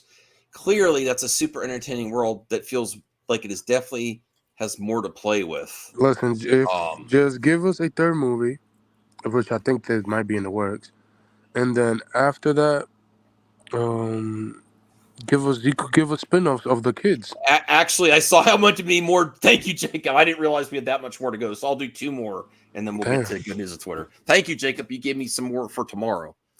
So there's enough topics there, and anyone that's a member that hasn't left a comment or question in the mailbag, be sure to put in there, because I will be finishing this mailbag up tomorrow night. Potentially part of the mic drop. We'll see. Okay. Details on the final season of The Boys will be 8 episodes long. We'll begin filming in November. Kicking around some ideas with some A-list guest stars. Ooh. I'm really shocked that they announced that they're doing a final season. I mean, the plan was always 5 seasons. 5 seasons in a movie. I know, but it's a hit 6. I'm really shocked that they're sticking to it. I have respect for that. Yeah, I do. Yeah, there at the show, Eric. Yeah, he did say that. Well, we always plan a 5th season. So, well, for instance, Kripke, he's very successful making shows. He has one of the longest running shows ever with Supernatural. Yeah. So he knows how to keep it going Yeah. too. I mean, I'm sure Supernatural fans said there were some seasons that were not that great, but he kept it going that long. Yeah, so I think 8 episodes is good. That's always been a good amount. I wonder what 8 listers are they going to get next season. They always do. They always get a couple for every season. So, yeah, I'm not surprised. I mean, that they have the universe, like they doing spin-offs after spin-offs. So, yeah. Jacobs, thank you. I haven't heard this one, Jacob. Christopher Nolan considers he's made 3 different movies within Oppenheimer. The film starts as sort of a heroic origin story, if you like, young Oppenheimer, and then the middle of the film, when it jumps onto the Los Alamos project, it becomes a heist film, really. It's about trying to put a team together and pull off an impossible project. In terms of imagery, I've always thought the part that part was very much like a Western. The last act is a full-on courtroom drama. I've always been fascinated by courtroom dramas. I always wanted to make one. I never thought of it like that, but I agree with Nolan. I agree with Nolan. Nolan's comments. Mhm. I ahead, never Brian. thought of that. Yeah. Go ahead, Brian. No, that's 100%. Like I felt the same way when I watched that movie. Yeah, I didn't realize, but yeah, there's like it is like 3 movies within there. Oh, you did? Yeah, you did see Oppenheimer. I remember, Brian. Yeah, you because liked you it. thought you Brian. thought I don't remember talking about it, though. Oh, I loved it. I loved Yeah. it. It was so out of the time, and then I watched it because I just recently. Is did. that one of your favorite Nolan films? Yeah, pretty much. Yeah, I haven't like rewatched historical it movies, again. I got to watch it again. That's I only on watched it Peacock. once. Peacock. But yeah, I've never thought of that. That is 100% true what Nolan said, because it started as the younger version of Oppenheimer, then it gets to the older ones, and yeah, so yeah, that's true. Okay. So let's go to good news of Twitter, and then we'll end out the show. Oppenheimer's top 5. That could be a debate. That's all. Yeah, no, dude, that is a debate right there. There's a ton of good movies. Yes, the only one I didn't like from Nolan is Interstellar. So no, not Interstellar. Stupid. Inception? Tenet. That was Dookie. Interstellar was weird, dude. I was like, I don't know. I'm not following. Jan Demand is no longer set to direct Blade. We've covered this. Eric Pearson, Black Widow, is now writing the script. He's not writing it. He's just pretty much Marvel doctor script to every movie. He does pretty much fix every Marvel movie. When there's RJ says another director leaving the project. Yeesh, Chillmonger, Mahershala Ali must not quit. The air cut, just give us an R-rated Blade slaying vampires. What could be so difficult? We're never seeing that movie. I mean, listen. I don't know. I mean, vampires doesn't do well this time, but I think it could. Yeah. Vampires not doing well? What are you kidding me? No. I think they could do It's well. all Twilight's fault. I mean, Twilight does amazing, but yeah, I think it's gonna do good. Like, hopefully, it comes out good. I just whatever to me at this point, Okay, Ridley Scott had 8. Oh, let me bring this up. Okay, Gladiator 2 logo here. This isn't the official logo, but Ridley Scott had 8 cameras rolling at a time while filming Gladiator 2. You gotta know where to effing put them. I love Ridley Scott. I love he's a grouchy old man still making movies. He just doesn't give an F. No, like he is only in it because he wants to make movies. And I, you know what? Him and Martin. How old is he now? Yeah, but I appreciate Ridley Scott more than Scorsese. Martin, yeah. Because they complain, but they don't make much, and they keep making the. Ridley Scott at least has variety. How old is he now? Let me see. 86 years old. Damn. God damn. Man, why couldn't he be president? Oh my God. Well, here he's still rocking it at 86. He's rocking it, yeah. I don't know, man. Go ahead, Brian. It's time to pass the torch. He's too old to rock. No more rocking for him. He does pass the torch. He's letting people work within his properties, like an Alien Romulus. Well, I get that, but get other people to direct things. I don't know. Whatever, man. Everybody wants to talk about originality in Hollywood and crap, but you're never going to get original if Ridley Scott is still directing movies. But he does original movies in between his franchise stuff. He does do between. Yeah, like I think his last one. He's one of the most prolific directors. He's had hit and misses, but he's got The Martian. He's got. Maybe Ridley Scott's a bad example. Yeah, but all these old let's bring up his movie thing on IMDb. Because I could, but I good idea, Anthony. But no. A better example, quickly. Martin Scorsese. Yes, Martin Scorsese. His attitude isn't necessarily, have been supportive. No, he's very rude. He's very poo-poo about everything. So Ridley Scott's not like that. So to that, that's a different example. But a lot of these directors, like Scorsese, go sit down. You've done your time. Ridley Scott, even though I didn't see it, he just did Napoleon. He did. I think he even directed that movie with Lady Gaga. House of Gucci. House of Gucci. Yeah. Yeah. He's done all. Martian. He Mhm. does horror, sci-fi. Like, He he does doesn't mix. He does a lot he of. does like he makes a lot of things together. these Yeah. these historic epics. Mm-hmm. He did Robin Hood. He did. I still haven't seen American Gangster. I want to see that. He did Napoleon last year. It's a good That's his movie. last movie. No, he makes great movies. But what I'm trying to say though is like, where's the young up and comer? Mm. You know, where's the young buck director that's like here to take this industry forward? Yeah. You know, like Yeah. that's the point I'm trying to make. Yeah. Like yeah. where are the people younger thought it directors was trying to- Ryan Johnson. People thought it was Ryan, but he's does. Yeah, but it's you know, they're flashes in the pan. There's no like marquee director. There's no Steven Spielberg coming up out of the ranks anymore. People literally thought Jordan Peele, but he kind of does similar movies. Yeah, but I like people- Jordan Peele. Jordan Peele makes a good People movie. had He that does- feeling he does have his own about type of genre, John Krasinski, but then he did the imaginary movie If. Yeah, for I don't think it family. did Yeah, well. he go back and forward. What he was his next original movie will be. Well, I'm just But- saying they'd have more opportunity if certain directors would just get out of the way. Yeah, yeah, but really just keep going strong. Yeah, you agree or disagree? What is it? Oh, Quentin Tarantino said this character is his best written character ever. Oh, I forgot the actor name. Christoph Waltz. Yes, he's good. Do you agree or disagree with that? I kind of agree. That's a good character. He's a good character. Like Tarantino knows how to make. Like if you know Tarantino work, like he makes good character work. Like he's very good at that. Here's some good news, I think, for you, Brian, and for all of us. All right. They're starting to hire writers and directors for episodes of Peacemaker season 2. Greg Mottola, Superbad, will direct some episodes of Peacemaker. The Superbad was good. I think that's a good hire. What do you think, Brian? It's been a while since I've seen Superbad. I don't know what he's done after that. Sure.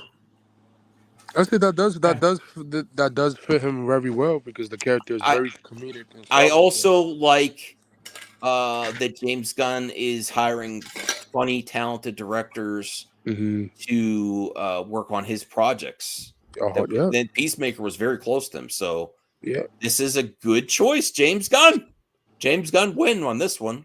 Yeah, I think James Gunn. I also saw. I think in my timeline, there's some other actors they're getting for Peacemaker season 2. It's ramping up. Yes, the production it started already. James is doing 3 episodes. I believe Greg is doing 3 episodes, and I forgot the other director. I'm really excited about Peacemaker season 2, and honestly, it's one of the bright spots of Mortal Kombat 1, the video game that I. His character. Yeah, his character. His character's a lot of fun to play. But Cal, that was the point I was trying to make. If you can't remember their names, they're not names. Yeah. Yeah. Sony's obsolete Walkman. Oh, You buying obsolete it? Sony. The first portable cassette player with the ability to record from one tape to another. That's awesome. Is this true or fake? I doubt if you got one that both sides worked, it would be so expensive. Is this true? And Sony Walkman, this probably is really high priced. I wouldn't even want to look. You should check on eBay. You should check on eBay. I don't even know if anyone's selling it. It's extremely, if it's working, it's extremely expensive, even without it working. I gotta see how much it is. I'll see you later. Oh, I just don't want to see the purpose of that because wouldn't that just kill your batteries right quick? well, if you're like in school, I mean, this is the age where you couldn't download music or something. You could say, "Hey, I'm listening to the new Metallica cassette. Do you want a copy?" Well, Yeah, I want a copy of that. They had tape decks at home that could do the same damn thing. I know, but you'd be out in the, you'd be the coolest guy in school, Brian. That's the point. Yeah, but what the point I'm trying to make is your fanny pack from the 1980s. That thing didn't have to be full of freaking AA batteries or C batteries or whatever the fuck they take. Because think about it. The Sony Walkman for the most. Yeah. Exactly, I- and they break down all the time. Yeah, they're the most expensive to get now. It's 700. Well, It's seven. you It's guys 700. remember- It's $800 and $600. You remember Bass Boost on a CD player? Mhm. Yes. Killed your battery. Yep. Mm-hmm. That's what I'm saying about this. That's 2 cassette decks going at the same time. Yep, I see $300 on eBay. Damn, it costs a lot of money. Jesus. Okay, so Variety. Mhm. At this rate, the Fall Guy is estimated to lose 50 to 60 million in its theatrical run. Mhm. Furiosa is estimated to lose 75 to 95 million. God damn. These are big name actors. Without Deadpool, Ryan Reynolds doesn't have it. That special. Actually, I don't know. if it's doing well because they keep If is if it's like is like a little bit, it's like an Elemental last year. It has good legs at the box office. The other two, Furiosa I love Furiosa. and the Fall Guy. I think the Fall Guy was a great movie. It's a love letter to stunts. Everybody should watch it. Yeah, I'm not surprised they didn't because they put that movie out in a bad time. If they would have put that movie in August, it probably would have made money. What? I'm sorry. I shouldn't encourage craziness in the chat, but this comment is just off the rails, Cal. Brian, I remember the names because I care about movies. I do know the new corners. I'm drunk right now. F you. That's hilarious to say that right after. No, not the F you part, but Brian, it's hilarious that he says, I'm drunk, F you. It's all good, man. Hey, all right. How many Paps in are you, Cal? I'm not encouraging heavy drinking, but how many cans in are you? Or is it Pabst or is it something else? What are you talking about, Zeno? That's not what you like anyway. What? What? Waiting his tits. What? Okay. Waiting the movie. Waiting is my favorite Ryan Reynolds movie. Okay. Is the tits. Okay. Yeah. Right. But I'm not surprised. You're 4 PBRs deep? Wow. It's an expression. Go to sleep. But yeah, it's not surprised. Every Mad Max lose movie, money, and hopefully George makes his Wasteland movie that he wants to do. Now this I've never seen Christopher Reeves with his shirt off. Oh, he was pretty built for Superman. Yeah, he was Can't really tell by the outfit of Superman, but look at that. I'm impressed. Yeah, he did work out a ton for the Superman role, and you could see it behind the scenes. You know, it has been a long time since I rewatched Superman, the original Superman. I should do it. They already have 4K they have remasters 4K for it. Mm-hmm. But I'm really, what an amazing physique back then. Yeah, that's very good. I mean, actors back then, actors didn't necessarily like get super ripped for their roles. So nah, they didn't. No, not like they do now. Not like now they do. They do now. Voltaire says they take supplements to get that ripped. So I believe some actors in Hollywood 100% sure. Yeah, I think some work out. Look, some don't. Zeno is losing his mind right now. Reeves was built like a real man. Because they didn't have that. I mean, they did have steroids, but not that much. But I don't think it involved. But yeah, no. This is a common workout. I think he did an interview that he would work out very hard to be in very good shape for Superman. So that's very good. Man, we could have had so much more Christopher Reeves. Such a shame, but what a great actor. What a great guy. You know. Yeah, I love his Smallville cameo. That was amazing. But look at this too. Yeah, like even by today's standards, Christopher Reeves literally had the body of Superman. I never knew. Like I knew he was in shape, but not like that. Wow, six-pack. Yeah, hard work, and he does look like Superman. He does. Yeah. I think it's getting out there because of Superman Day. Is it Superman Day today? Yes. Yesterday was Superman Day. Yeah. Mm-hmm. Today, look at all the Supermen. We had some good D Kane on there. Yeah, take him off the list. I'm playing. But yeah, I've never seen this one. Oh, that's the Superboy TV show. Yeah, I guess I've never seen that one. Yeah, and I haven't seen enough of this one. Tyler. Yeah, so now I think they all play good Superman in their own way, version of it. So yeah. Oh, this is awesome. I'm not going to play the music here. Do you know Superman? Nah, Brian? I think he left. Oh, okay. So this is the guitarist and the drummer for Metallica jamming in the audience for Power Trip. I think I've heard of Power Trip. I've never listened to music, so they're really that's awesome to see. They're just chilling with the audience. So that's cool there. Charlie Frazier was amazing in her short amount of screen time in Furiosa as Mary Jabasa. Directors better continue to give her badass roles. She was also in that horrible movie, Anyone But You. Actually, she was very in that movie, if you know what I'm saying, Anthony. Yeah. There was a scene. She had a scene, and Sweeney had a scene. Yeah. No, but I didn't know of her before Anyone But You, and I'm like, and then I saw this. I'm like, oh, she's in Anyone But You. Anyway, so here, she's very good. She was good. I actually think she was more badass than Aunt Anya in this movie, playing her mother. Yeah. Do you? Are you getting sleepy too? No.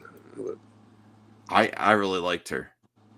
Is this a Joe Biden? What the heck? Anthony says this is a Joe Biden rally. Everyone's Sleepy Joe. I didn't cover my eyes. No. Good God. Oh, here is this going to get? This is going to wake you up. What is Sarah Palin in here for? I don't know. Maybe James is friends with her. I guess I don't know if the actor that they casted. So today. this. Tim Meadows is joining the DCU, playing Argus agent Langston Fleury in Peacemaker Season 2. Tim Meadows.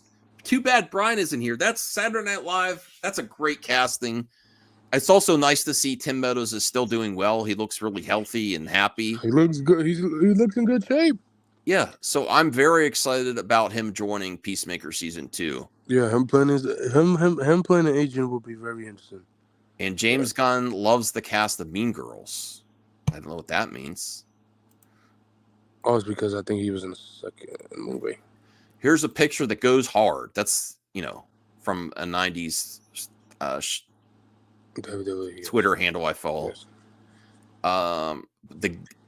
The Undertaker and the Pallbearer playing, what is that? Genesis. I've never seen this picture before, Anthony. Me either. This is not a good thing. This is not good news with Twitter, but I couldn't not tweet this because I was like, what? Charles Bronson 2001, the man dubbed the most violent prisoner in Britain. And someone says it looks like he just messed up Sonic. He looks like Eggman. Dr. Robotnik. Yeah, he does. He does look like he really looks like Dr. Robotnik, like more so than Jim Carrey. Oh, that's funny. Yeah. This is a bad. I like this. I do not. This makes Daniel Radcliffe seem lame. This quote here. He said he can't sit through heavy hour-long TV shows. Honestly, I watch cartoons and I watch reality TV. Actually, that's not a bad comment. I respect the cartoon. Reality TV, it depends on the but he's an actor and he doesn't even watch his contemporaries act. I guess I don't know. I guess it depends on the show what he likes, like So I don't know. I don't like that. I don't. That's not bad. Cartoons are good. Reality TV depends. Let's see what else. Yeah, Tim Meadows has been cast at Peacemaker Season 2. Greg Mottola, Superbad, also will direct episodes of the series. This is all great news. Amazing news for Peacemaker Season 2. I'm so happy. Let's see if there's anything else. We're going to be wrapping up soon. Is this real, Anthony? Batman Aztec Clash of the Empires? It's and I think it's an animated show. This is going to be animated. I think coming on HBO next year. Really? Yeah, next year for Coach. Really? That's like the Joker? I think so. It's portrays different culture. I think it's a different culture. I can't remember. This is going to be an animated series on Max from DC. I think so. Yeah. This is really interesting. I hadn't heard anything about this before today. Yeah. The designs of this is off the chain, man. I know Oh that's. no, I look. Now, Yeah, I'm not up with the current terms. What's the new version of off the chain? You're not hip either. Never mind. No. But that looks amazing to me. I didn't even see. I didn't look close enough. If that's like the Joker, let me see what else is here. Who's this supposed to be? Maybe Harvey. Maybe Two-Face. Maybe perhaps. I don't know. I don't know what that is. That's the actual animation. Yeah, but yeah, things coming out next year. I believe. Revealed at Annecy Film Festival. This is so that's Batman. Oh yeah, it is dropping. Yeah, dropping 2025. Yeah. Oh look! Oh, I see it now. The bat. Yeah, that's Batman. Really I believe, cool. yeah. Batman Aztec helmet. That's really cool. Batman and Joker look legit. I think you're right with Two-Face. That's interesting, but man, I'm really looking forward to that. Really cool. Would you watch Terminator versus Predator, Anthony? Yes, if they ever make it, it's done by Fox. I mean, yeah, sure. If they ever do that, I'll be up for it. I mean, would you rather them see Predator versus Alien again, or Terminator versus Predator? I actually think this would be cooler. Terminator versus Predator, because I think it will last a long time. The battle. Honestly, would you rather see Terminator versus RoboCop? They made a video game like that. Yes. Or Terminator versus Predator. Both. I think both would be cool ideas. It depends on which character will go on top and which one will win. You know. So yeah. I am definitely watching Aztec Batman based on those character designs. That was really interesting. And it did, yeah. And I did watch Batman Animated Samurai. I did see that one. Thank you, Jade. Yeah, they're making a sequel to that.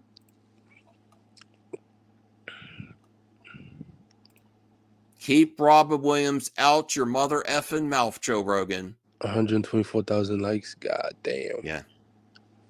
Yeah, I mean, keep his mouth out of your mouth, yeah. The Hitman. It's a hit, man. From Glenn Powell. That is a good movie. You Number should watch one it. movie. Oh, you did like it? I have to admit, that's my celebrity crush, is that actress from Andor. She's amazing. She's going out with Jason Momoa. She is? Yeah. I just found out. Wait a second, Jason Momoa. Didn't he get back with his ex-wife? No, they broke up last year. They broke up again. Yeah. Because they broke up and then they said they were going to give him another shot. Yeah. They just look, they went to the separate ways. But yeah, she's going out with Jason Momoa, which I'm surprised. Wow. People want her as Wonder Woman. I think that would be cool. Yeah, her or Ratcatcher as Wonder Woman would be great. Yeah. That's great. I want to watch this movie with my wife then. It actually looks like a good Netflix movie, The Hitman. Okay, let me see here. Robin Williams cooking with I don't need to show that. Okay, Disney has found its live action Moana family. Catherine Lagaya, Moana. Oh, yeah, we saw John that Tui as her dad, Chief Tui. Frank Adams as her mom. Yeah, okay, so here, that's perfect casting too. I didn't see that one yet. He looks like it. I've seen him before. That looks great. Mm-hmm. So that is John Tui. Mm-hmm. Frankie Adams is her mom. Mm-hmm. That's great casting. I ain't gonna lie, that this look accurate 1-to-1, yeah. And Raina Owen is Grandma Tala. That's awesome. That is good. That they look accurate. New ideas under the sun. Dislike. See, look, everyone's all negative. Whatever. Be negative, great. I guess. This is great. People like Moana is like the one sequel that people love. Yeah, Catherine Lagaya, Dwayne Johnson, Frankie Adams, John Tui, Rena. Mm-hmm. Yeah, they all look the part. Cast. Yep. I'm really excited about this. This haircut makes every dude look 10 years younger. They do. I ain't gonna lie. They do. Yep. Jennifer Tilly in the 1990s. Damn. Look at that, Anthony. Oh my God. Beautiful. Just goth girl. Just 90s beautiful. Goth girl. Does it get better than that? Perhaps. Perhaps it does. Okay, what's better than a '90s goth girl? I mean, it depends on the girl. Okay. Yeah, it depends on the woman, but yeah, she looks good. Oh, I did want to show this. We're going to be ending soon, but I wanted to see this. Oh yeah, this is amazing. I did saw this a couple months ago. But if it's true that he's playing, if they do Heat 2, and he's playing Mark Kimmer character from Heat, the younger version of the character, that would be good. Oh, Val Kilmer, younger. The Val Kilmer version. Yeah, I never realized how much he looks like Val Kilmer. He does look like a younger version, bro. Yeah. And that's the same gun range that every actor do to Keanu goes and stuff like that to do guns. I really want to rewatch Heat. Austin Butler's getting cast. I think they said he's going to be Hercules too in the live. Well, that's a rumor. Yeah, that's one of the rumors. And then what else was he being rumored for? For Pirates. Yeah, Pirates as well, and Heat. Man, Austin Butler everywhere. I still got to finish Elvis. Another person that started in the Disney Channel. Yeah, and became a star. Some couple of these actors like that is big now star at Disney. They become a huge hit. Yeah. Oh, look here. I'm playing with he looks AR. the part. He looks really well doing that. He does, yeah. Shooter ready. Stand by. Oh, look here. Whoa. If the movie get made, I'll be there. Man. What do you mean if it gets made? They're already in production. Well, yeah. I watched Heat. I haven't seen it in a while. I want to rewatch it. Twilight of the Gods. Oh, Kang actor Jonathan Majors is set to receive the Perseverance Award at the Hollywood Unlocked Impact Awards on June 21st. The award is given to an individual who has shown no matter what that adversity they face, they will continue to aspire and to inspire. Why are you against this, Anthony? He's persevering. He's getting through. He had his day in court. He's not in jail. I guess they give anybody in Hollywood a good award. Is Bill Cosby gonna get one? Oh, bad take, Anthony. Really? I don't know. I'm not canceling the dude. Voltaire has given the update on the charges. It's complicated. It was a bad situation. I'm not saying what he did was great. No. But, okay. Well, for sure. Euphoria season 3 will not be set in high school. Max executive confirms. Good. Oh my God. Move away from the high school premise. I haven't seen any Euphoria episodes.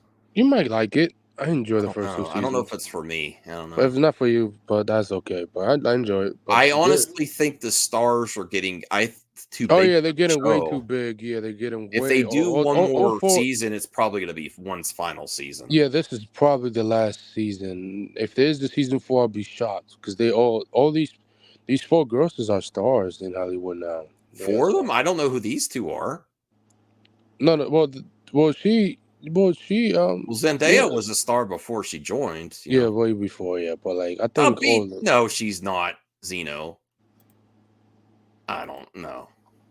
Yeah, but they'll get all those 4 girls are getting huge. Yeah, so now 35 years of Batmania. We used to be a proper country.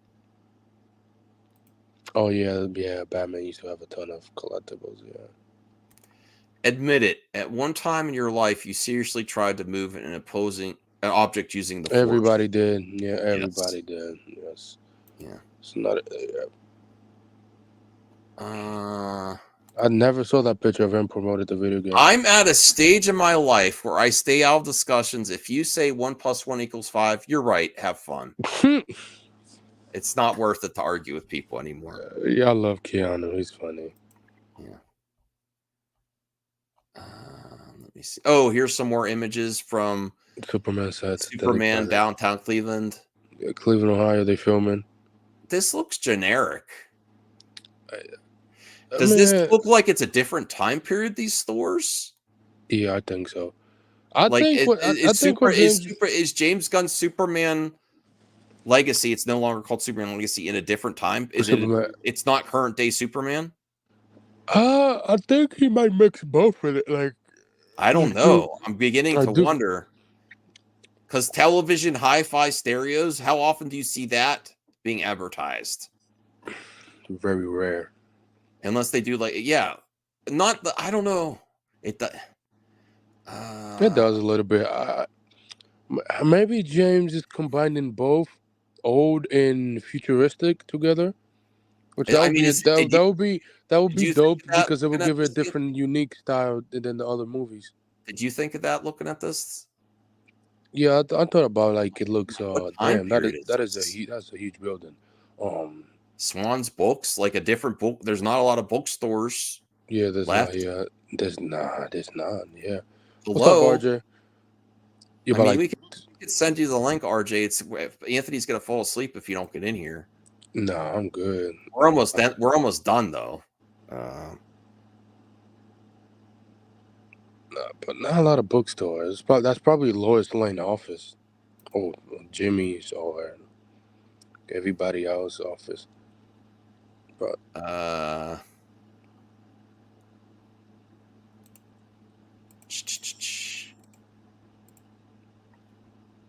all right, there you go. If you want, we'll bring up the mail. We're only going to go a few more. Oh shoot, I don't want to send my DMs. wow. I mean, it looks like it might be going for a timeline restaurant. Yeah, that's what I say. Like, combine. The thing about all the Superman movies, they have their own style of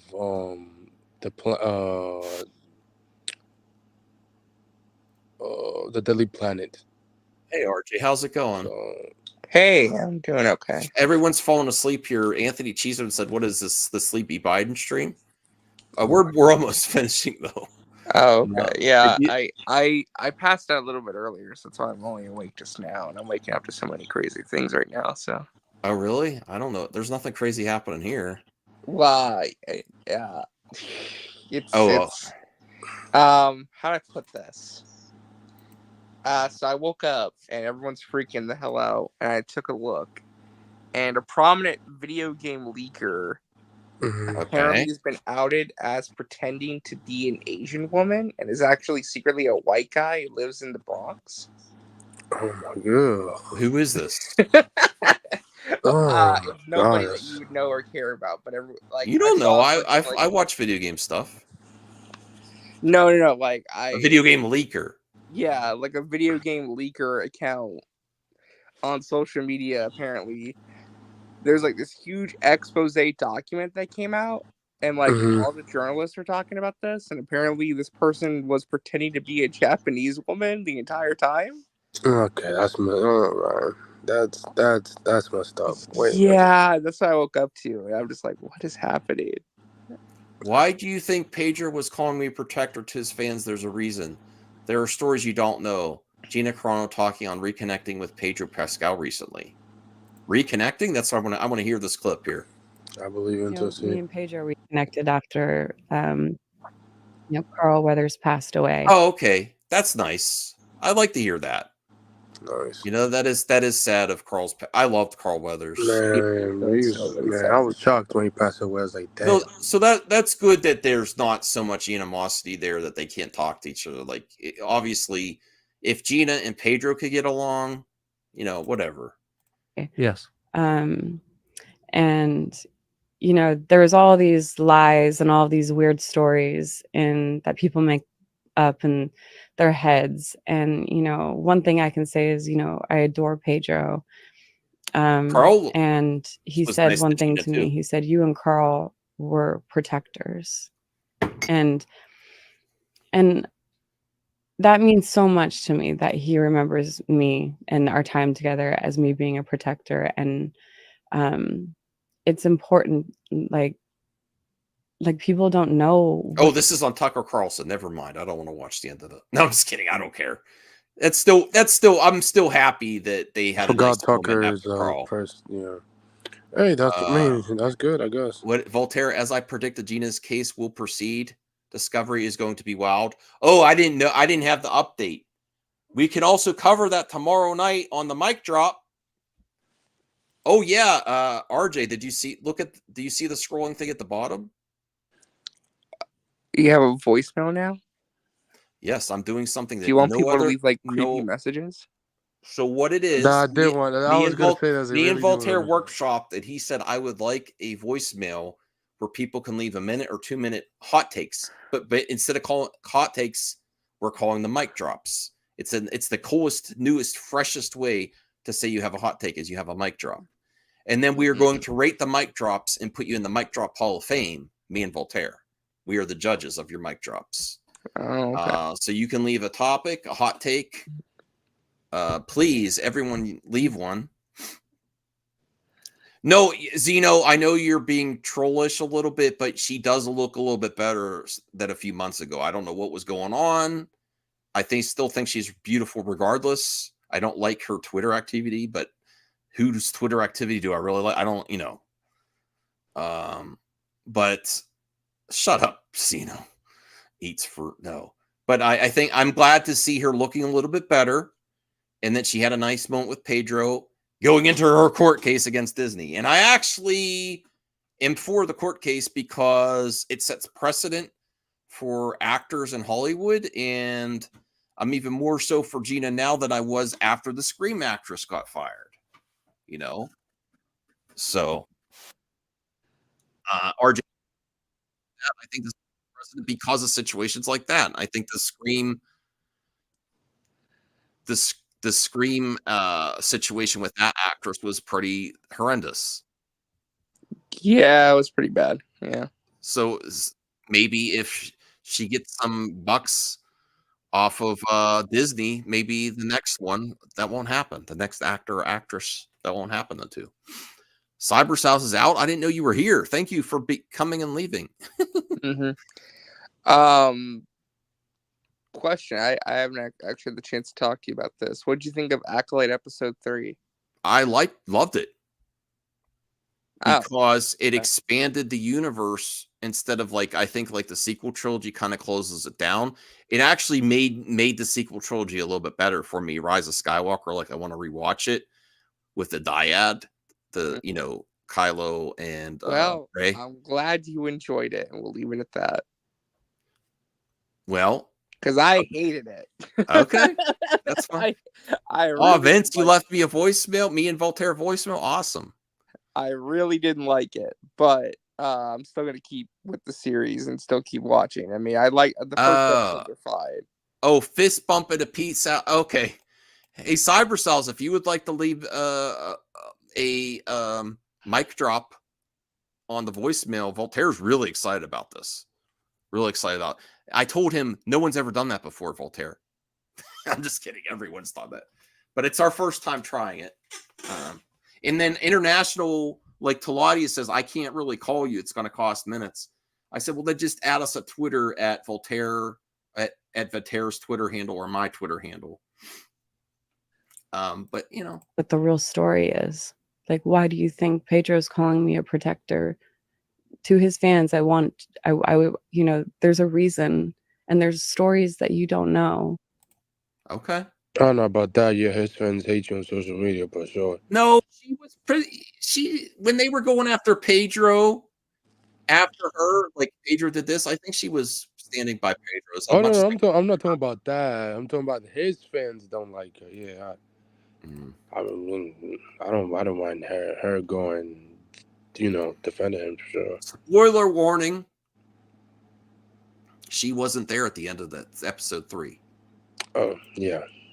Did you really? I just had so many issues with that episode. I mean, it has interesting ideas, but some of the execution. Well, I'll tell you what, because we don't want spoilers here. Leave a mic drop about it, RJ. No, just bring me on. Screw that.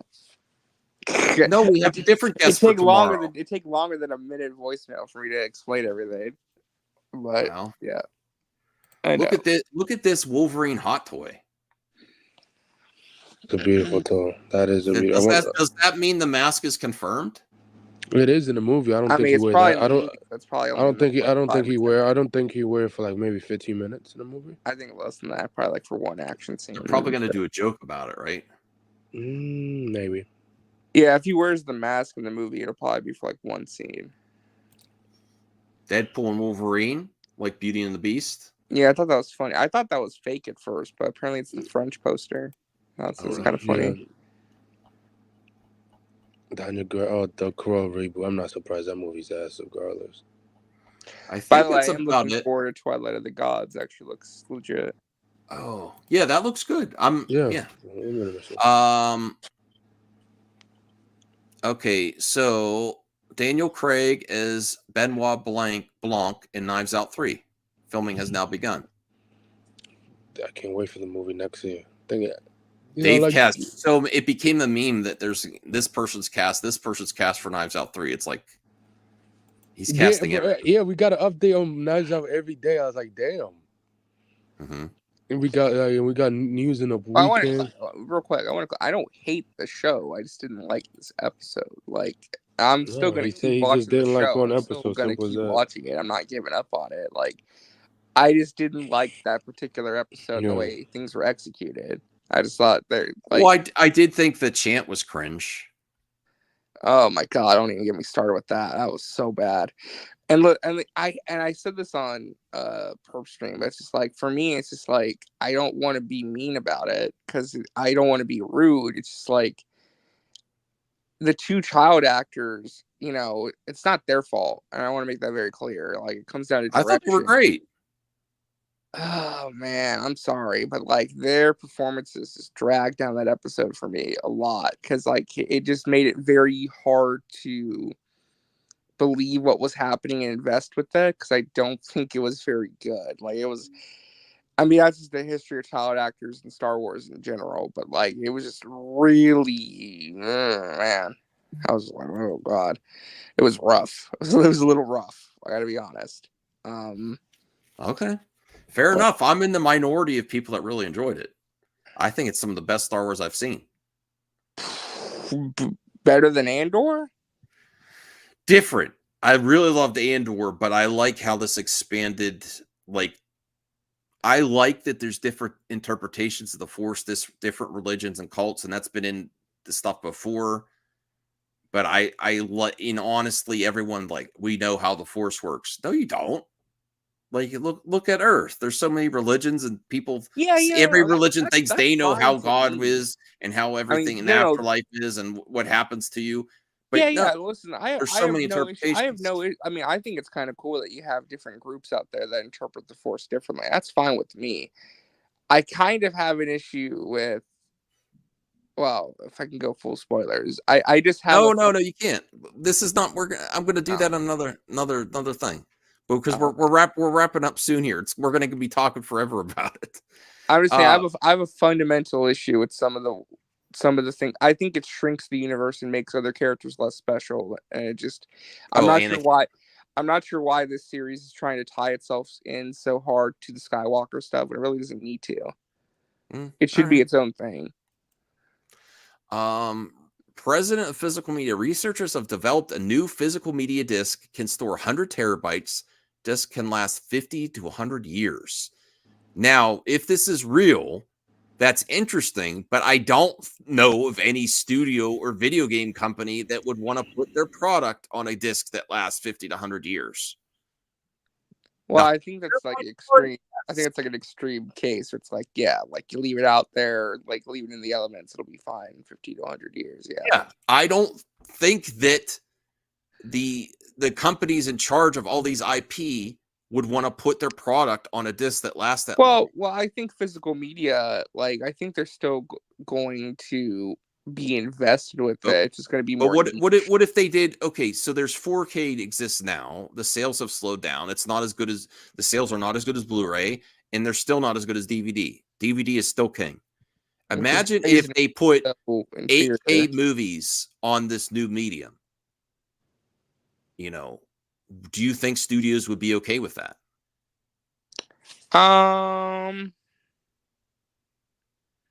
Maybe.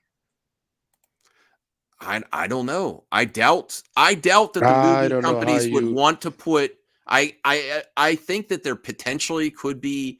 They might try to push 8K as another, and not like one more cycle of physical media, but I doubt it. I don't know how you would do. I don't know if but I Studios, don't see them putting it on this disc. Then you have to start shooting at 8K. They are shooting it. Some are shooting in 8K. Not I mean, a lot. not 8K movies. There hasn't been a thing yet, but I mean, I guess. Vince says I could back up my entire Plex server on one disc. People still use Plex. I mean, the thing is that I think physical media has been blowing up lately. Last few years, I think more people are eager to get back into physical media.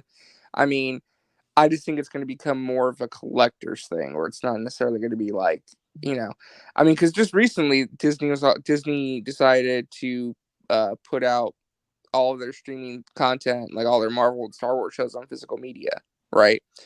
And Netflix recently, they just sold the physical media rights to G Kids for Arcane. So it's like, I think the streamers recognize that there is a market for physical media and they can make money off of it. I think it's just going to be more niche for like the bigger stuff and more like a collector's item, right? I think that, it's going to become like vinyl in a way, where like, like vinyl's really popular now. It's still niche, but, they still make vinyls. Yeah. All right. Well, I hope there's a way that the consumer is included in this and I could purchase something on a disc like that. I think it'd be amazing. But I don't know. That was interesting to me that they even developed it. I don't know if it's going to be adopted by anybody, any of the companies. Yes, for store, like Vince said, like for storage, I can easily see them selling that for storage instead of like even USBs. I don't know. Might be cheaper than USBs. I don't know. Yeah, wait and see. Oh, look at this! Look at this kid here. This kid is like intense. Look at that! Surprised that hasn't break yet. He's been doing in the shin. Look, and he's like, what? Oh my goodness! He said, "Calm down." He said, "Calm down." That's awesome. This kid go get like real life. Look at this kid. Yeah, he's not playing around. Man. Yeah, they had that stage show at Disneyland where it's it's pretty cool. Explain this, RJ. Eyes. That's okay. That's kind of mean, but no, they're all beautiful people, but they kind of look like they're all beautiful people. Is this? Do you mean this is mean, RJ? I don't think it's necessarily. I think it's kind of funny. To me, it's kind of funny. Wow, that's wow. That's disrespectful. Which one's the most accurate? The first one. Yeah. She literally looks like her, bro. Like, literally. And in the first, also, the thing about Emma, bro, she always does give great impression to the movies. Yeah. Did episode 3 make that character? Those 16 years were rough on Torben.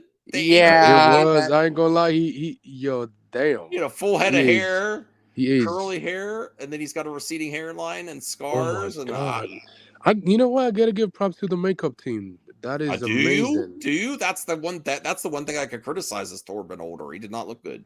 No, I'm talking about him. Okay. Yeah, I don't know why it was necessary to give him I don't think it would be as drastic if they didn't do the receding hairline too. I mean, once you get old, your hairline style. That was a weird creative choice. Do you think that episode 3 justified what he was in episode 2? I don't know. That's what I'm saying. It's kind of like, I don't know. Yeah, rest in peace, comic historian. That's ridiculous. That's crazy. He just had him on. I didn't even know comic historian, but lots of people. Oh, RJ's back again. Oh yeah, pretty funny. I saw that. It's pretty sad. Yeah, that's awesome that Jared got to meet, got to collab with him right before. Rest in peace. Yeah, no, it's really sad. He died in a car accident. Yeah, I was like, damn, bro. Yeah. Fuck oh wow, that shit, man. Wow, that's sad. He was very young. His wife announced that shit. I hope his wife take Twitter Blue off because she's gonna be paying that every year. Wow. Hopefully the family's getting a lot of support. You know. Yeah, there was a Cal, you were local a fan. news. You were a fan too. Okay, there's a lot. His comic reviews and. Oh wow, Cal. Okay, I didn't know. Wow. Okay, I didn't know. I think I heard of him, but I never watched any of his content. So sorry to all you comic historian fans. I'm very sad to hear a great YouTuber has passed. Take care of yourselves, everyone. Do You know whatever what? you can to stay safe. IGN is the most annoying review website ever. The Boys season 4 is. I'm surprised they're rating it this low. It's coming out tonight. It's a slow crash back when to was a Earth. 7 a low score? I mean, 7's still good. But for this series, Back to Earth for Prime Video's anti-superhero satire, our review 7. Yeah, the show's coming out today. Well, let's read this little snippet from the IGN season 4 review. With so much ground to cover, both ongoing stories and new plot lines, season 4 could have been benefited from being a couple episodes longer.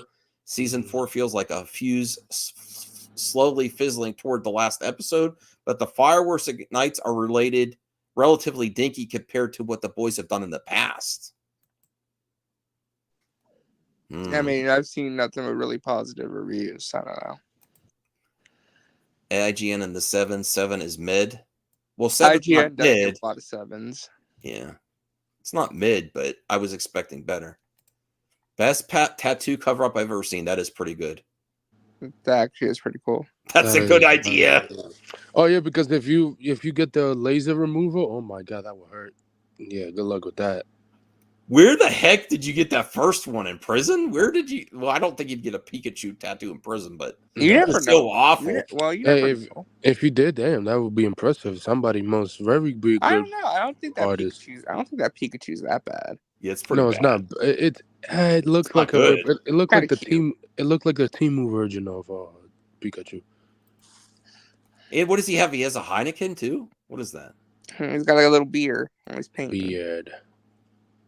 Oh, here's the look at the Lord of the Rings, the War of Anime. Rohirrim.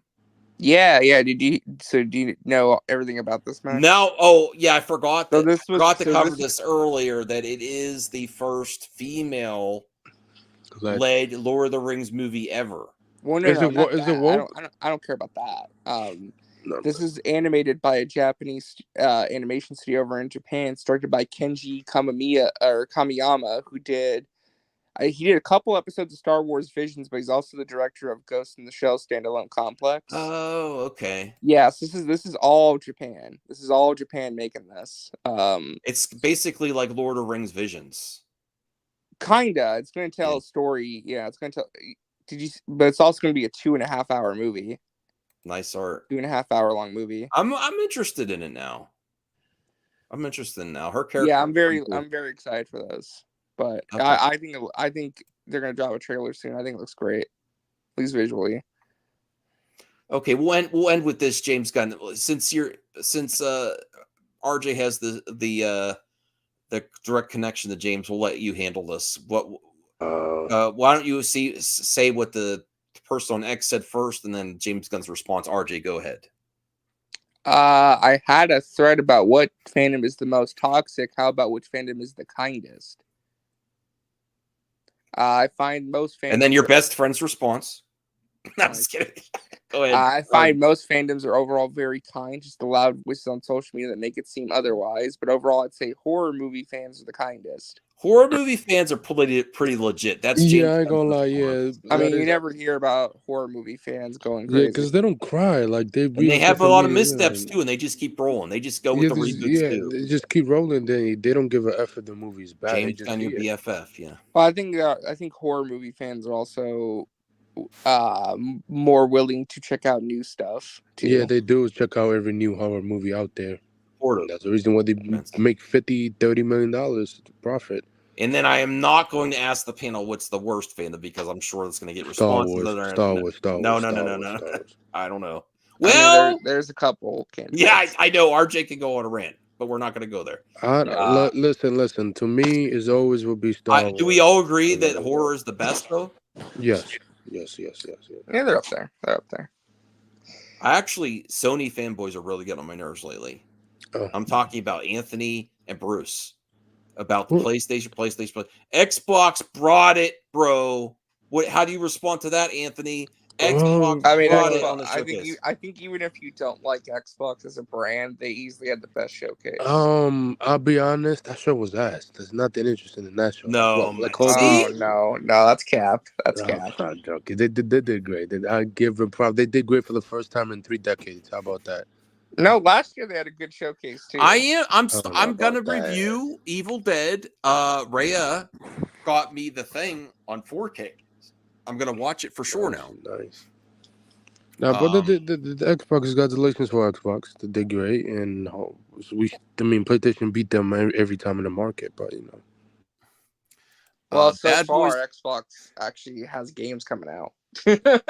Like, PlayStation has Astrobot, but they aren't really talking much outside of that. What do we think? Bad Boys 5 is already being discussed. We want to see how this one did at the box office. So I'm sure we'll have Yeah, it's gonna conversation. happen. It's gonna happen. It's just a matter of when they announce it. Ooh, Axel Foley Bad Boys crossover. That would break the internet. well, Jerry that would owned the be amazing. Jerry owned the franchise. Why not? Is this possible to have Beverly No, Hills it's two different Cop? studios. Bad Boys. Well, no, is Jerry Sony owns the franchise. He's the part of it. But what if they do it? What if Beverly Hills Cop, the two companies that own Bad Boys and Beverly Hills Cop, make a deal like Sony did with Spider-Man, putting him in the MCU, and have a crossover film, Bad Boys of Beverly Hills? Well, I mean, Bad Boys Cop. How would you title that? It'll be similar to the 21 Jump Street crossover with Men in Black. But Beverly Hills that's Bad the Boys studio. Cop. I don't know how to think- title it. Well, I think it's Well, I a cool mean, idea, well, but again, Jerry Rockemeyer, he's the producer in these movies. you mean Jerry Bruckheimer? Yeah, like he's the producer, and so he can make it Well, happen. yeah, but the thing is, though, is that you're talking about two different studios that own two different franchises. So you're talking about Paramount that owns it's Beverly Hills possible. Cop, and then you talk about Sony that owns Bad Boys. I mean, they could work together. I mean, they get a 50-50 profit at the Would box you office. go see? Would you line up to see this? I'd like you to. Yes, I mean, one takes place in Miami, one takes place in Why don't you in just Detroit. cast Eddie Murphy as a different character and just kind of like do something with that? That's the thing. I don't want just Eddie Murphy in Bad Boys. I want Axel Foley in Bad Boys. I don't know. I think that's a tough ask. I don't think it's that tough. I mean, you're asking two studios to work together. I'm not saying it's impossible. We've seen it done before. I just don't know if it's worth it to Sony to do that. We need a Men in Black and Ghostbusters crossover. I don't know about that. This would be on the level of Deadpool and Wolverine for me for buddy cop movies. I actually do think they're going to try and bring back Men in Black again. Because I think they're gonna bring Bad it with Will Boys, Smith. It's going to be about Will Smith going back to a lot of franchise stuff. Here's all the twins in Star Wars. I wouldn't say Luke and Leia as twins, but sure. They are twins, though. They're twins. Like, they're not like They didn't know that when they were making out, but they're twins. Yeah, I mean, George didn't know that, but it's whatever. I guess you could say that. No, I mean, They are. Canonically, they're identical. Yeah, twins. I know they are. Anthony, Yeah. you need to watch it again. You haven't watched the original trilogy for a while. Bro, which cut? There's too many cuts of that movie. The Wild Robot. Is anyone looking forward to the Wild Robot from DreamWorks with Lupita Nyong'o? It looks interesting. I need to see a trailer, but I mean, DreamWorks make good movies once in a while. Okay. By the way, I have a quick hot take I'm going to throw out there. Are you doing it for the show, or are you doing it now? Oh, I'm doing it now, just because it's on the thumbnail. Look at Ozzy Osbourne, his granddaughter. It definitely takes after her There you grandfather. go. That's ridiculous. I think at this point they might need to consider just scrapping Blade as a project altogether. You weren't here for the beginning of the show. No, I wasn't. No. I just said they should they recast Mahershala, and that's what we're going to end it tonight. I Should don't they think just should recast him at this him. point? I think they should just scrap the project at this point. Start over. I don't think scrapping Blade, because I want Midnight Suns too. I mean, you can do Midnight Suns without doing a Blade movie. But if you're going to do Midnight Suns, you want Blade in it. I don't know, man. Like this project has been. They announced this back in 2019. This is supposed to be out like 8 years ago at this point. Anthony Cheesin says you just keep ruining his day with the Blade stuff. Oh, it's not my fault they can't get their crap together with this. Listen, at the end of the day, no. He has, like I say, he has a lot of freedom with the movie. If he didn't like what the script or writer for the movie did, let it go. It's just that simple. The only way that they could, like, honestly, they got to get like an A tier director to come on at this point to like make up for all this bad publicity. Like, They had a good one. I need like a big name director to come in and take control of the project. They had a good one, and then just boop. There you go. No, I'm not talking about like an indie director who's made like I need like a big name director coming in and like steering the ship and bringing it home. You know, I mean, I said before they should really consider getting Jordan Peele. If you saw a headline said Jordan Peele to direct Blade, I think everyone would be okay with that. Listen, as much I love Jordan Peele, he ain't doing superhero movies. Stop being cheap and get a good director. That's what I'm saying. Like they need like we're talking like I want an A tier director. I want A director. But also Chad, I love Chad, but he's busy doing the Highlander reboot, and he's doing the Biolina, the other John Wick spin-off movie that he's busy doing action scenes for. So yeah, I mean, like I said, no. This is it at this point. Like Chad had the opportunity to do Blade. Well, no, I'm saying that it's like at this point, it's time to either crap or get off the pot at this point. Okay, like you got to bring it this time. Like no more delays, no more people leaving. You got to like lock down a Del Toro. I would love Del Toro to come back, Jade, but Del Toro is not going to work on a budget. That's why he wouldn't. That's why he wouldn't do Hell. They were going to do Hellboy 3, but they wanted to compromise on the budget. He wouldn't do it. Why do you think he didn't do Blade 3? Hellboy 3. Well, Blade 3 too. Blade 3. He did the second one. He didn't do Blade 3. Yeah. Point being though, it's like this is it for this movie.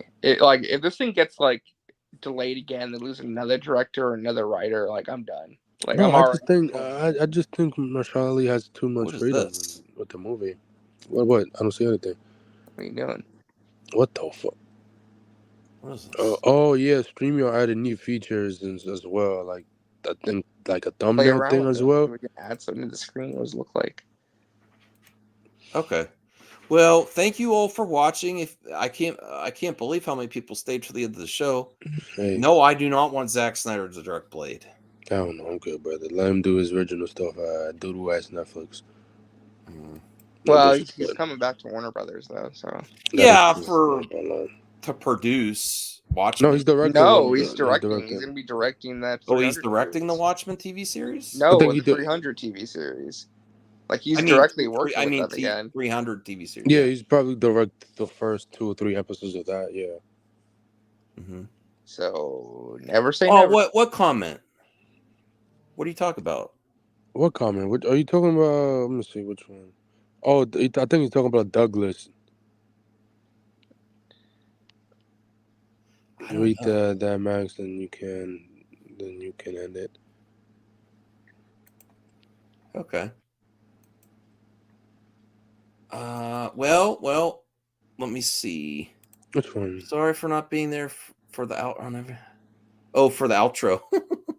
I don't hate Zack Snyder. I don't think he's on the top of his game right now. So I wouldn't want him to do Blade. Honestly, I want Blade to be a smash success. This is the first time Marvel has really had to. Well, this and X-Men and Fantastic Four. MCU Marvel, not Spider-Man, has had to reboot a character, so I want them to do it right. And I'd like someone fresh to get a shot. So 100%. Thank you all for watching. Oh, he's talking about that one, the Douglas Curtis. Yeah. Oh yeah. Those Superman set photos have like a lot of Easter eggs on them for like creator names. Like it was Curtis Swan. Like I how saw Marvel Frank Quietly. I saw a couple other ones too. Oh, like how Marvel does, they do those the Easter eggs and stuff. Yeah, like Deadpool with the Rob Liefeld movies, we like Liefeld stuff in the background. Yeah, I think it's cool. I do think that like I think they're trying to go for a retro futuristic look. That's kind of like the animated series, and it's a little bit timeless. And if that's the case, like my hype just went up like 10 times more because that's like a really cool idea for a visual aesthetic. Okay, cool. Well, thanks, RJ, Anthony, everyone. I'm starting to get sleepy now. I've had a busy day. I've done a lot of stuff today. I appreciate people participating in the mic drop voicemail. Voltaire's going to be through the moon. He's so excited. I'm getting DMs from him. He's like, yes. So we'll see how that goes. I have no idea about the quality or whatever, but we'll see. Go support Anthony, and I don't know what RJ's up to. Go follow him on X, I guess. Yeah, well, we'll be doing a live stream on Controller Chronicles in the coming days. Got to figure out a day, but we'll be covering some stuff. So okay, and Anthony will be here. I think. Oh, the one. I don't know. We got to do a one-on-one too. We'll see. Yeah, Anthony was falling asleep at some point before you got here. RJ, Anthony was going to pass out. Yeah, probably. Yeah, because I do have a doctor's appointment in the morning. Okay, we got to go. There's a doctor appointment in the morning. Have a good day. Have a good night, everyone. Have a good night, everyone. No, don't still. Oh, you did that. Voltaire's gonna be mad. Oh, now you got kicked from the mic drop, RJ, because I was trying to end the show. All right. Good night, everyone.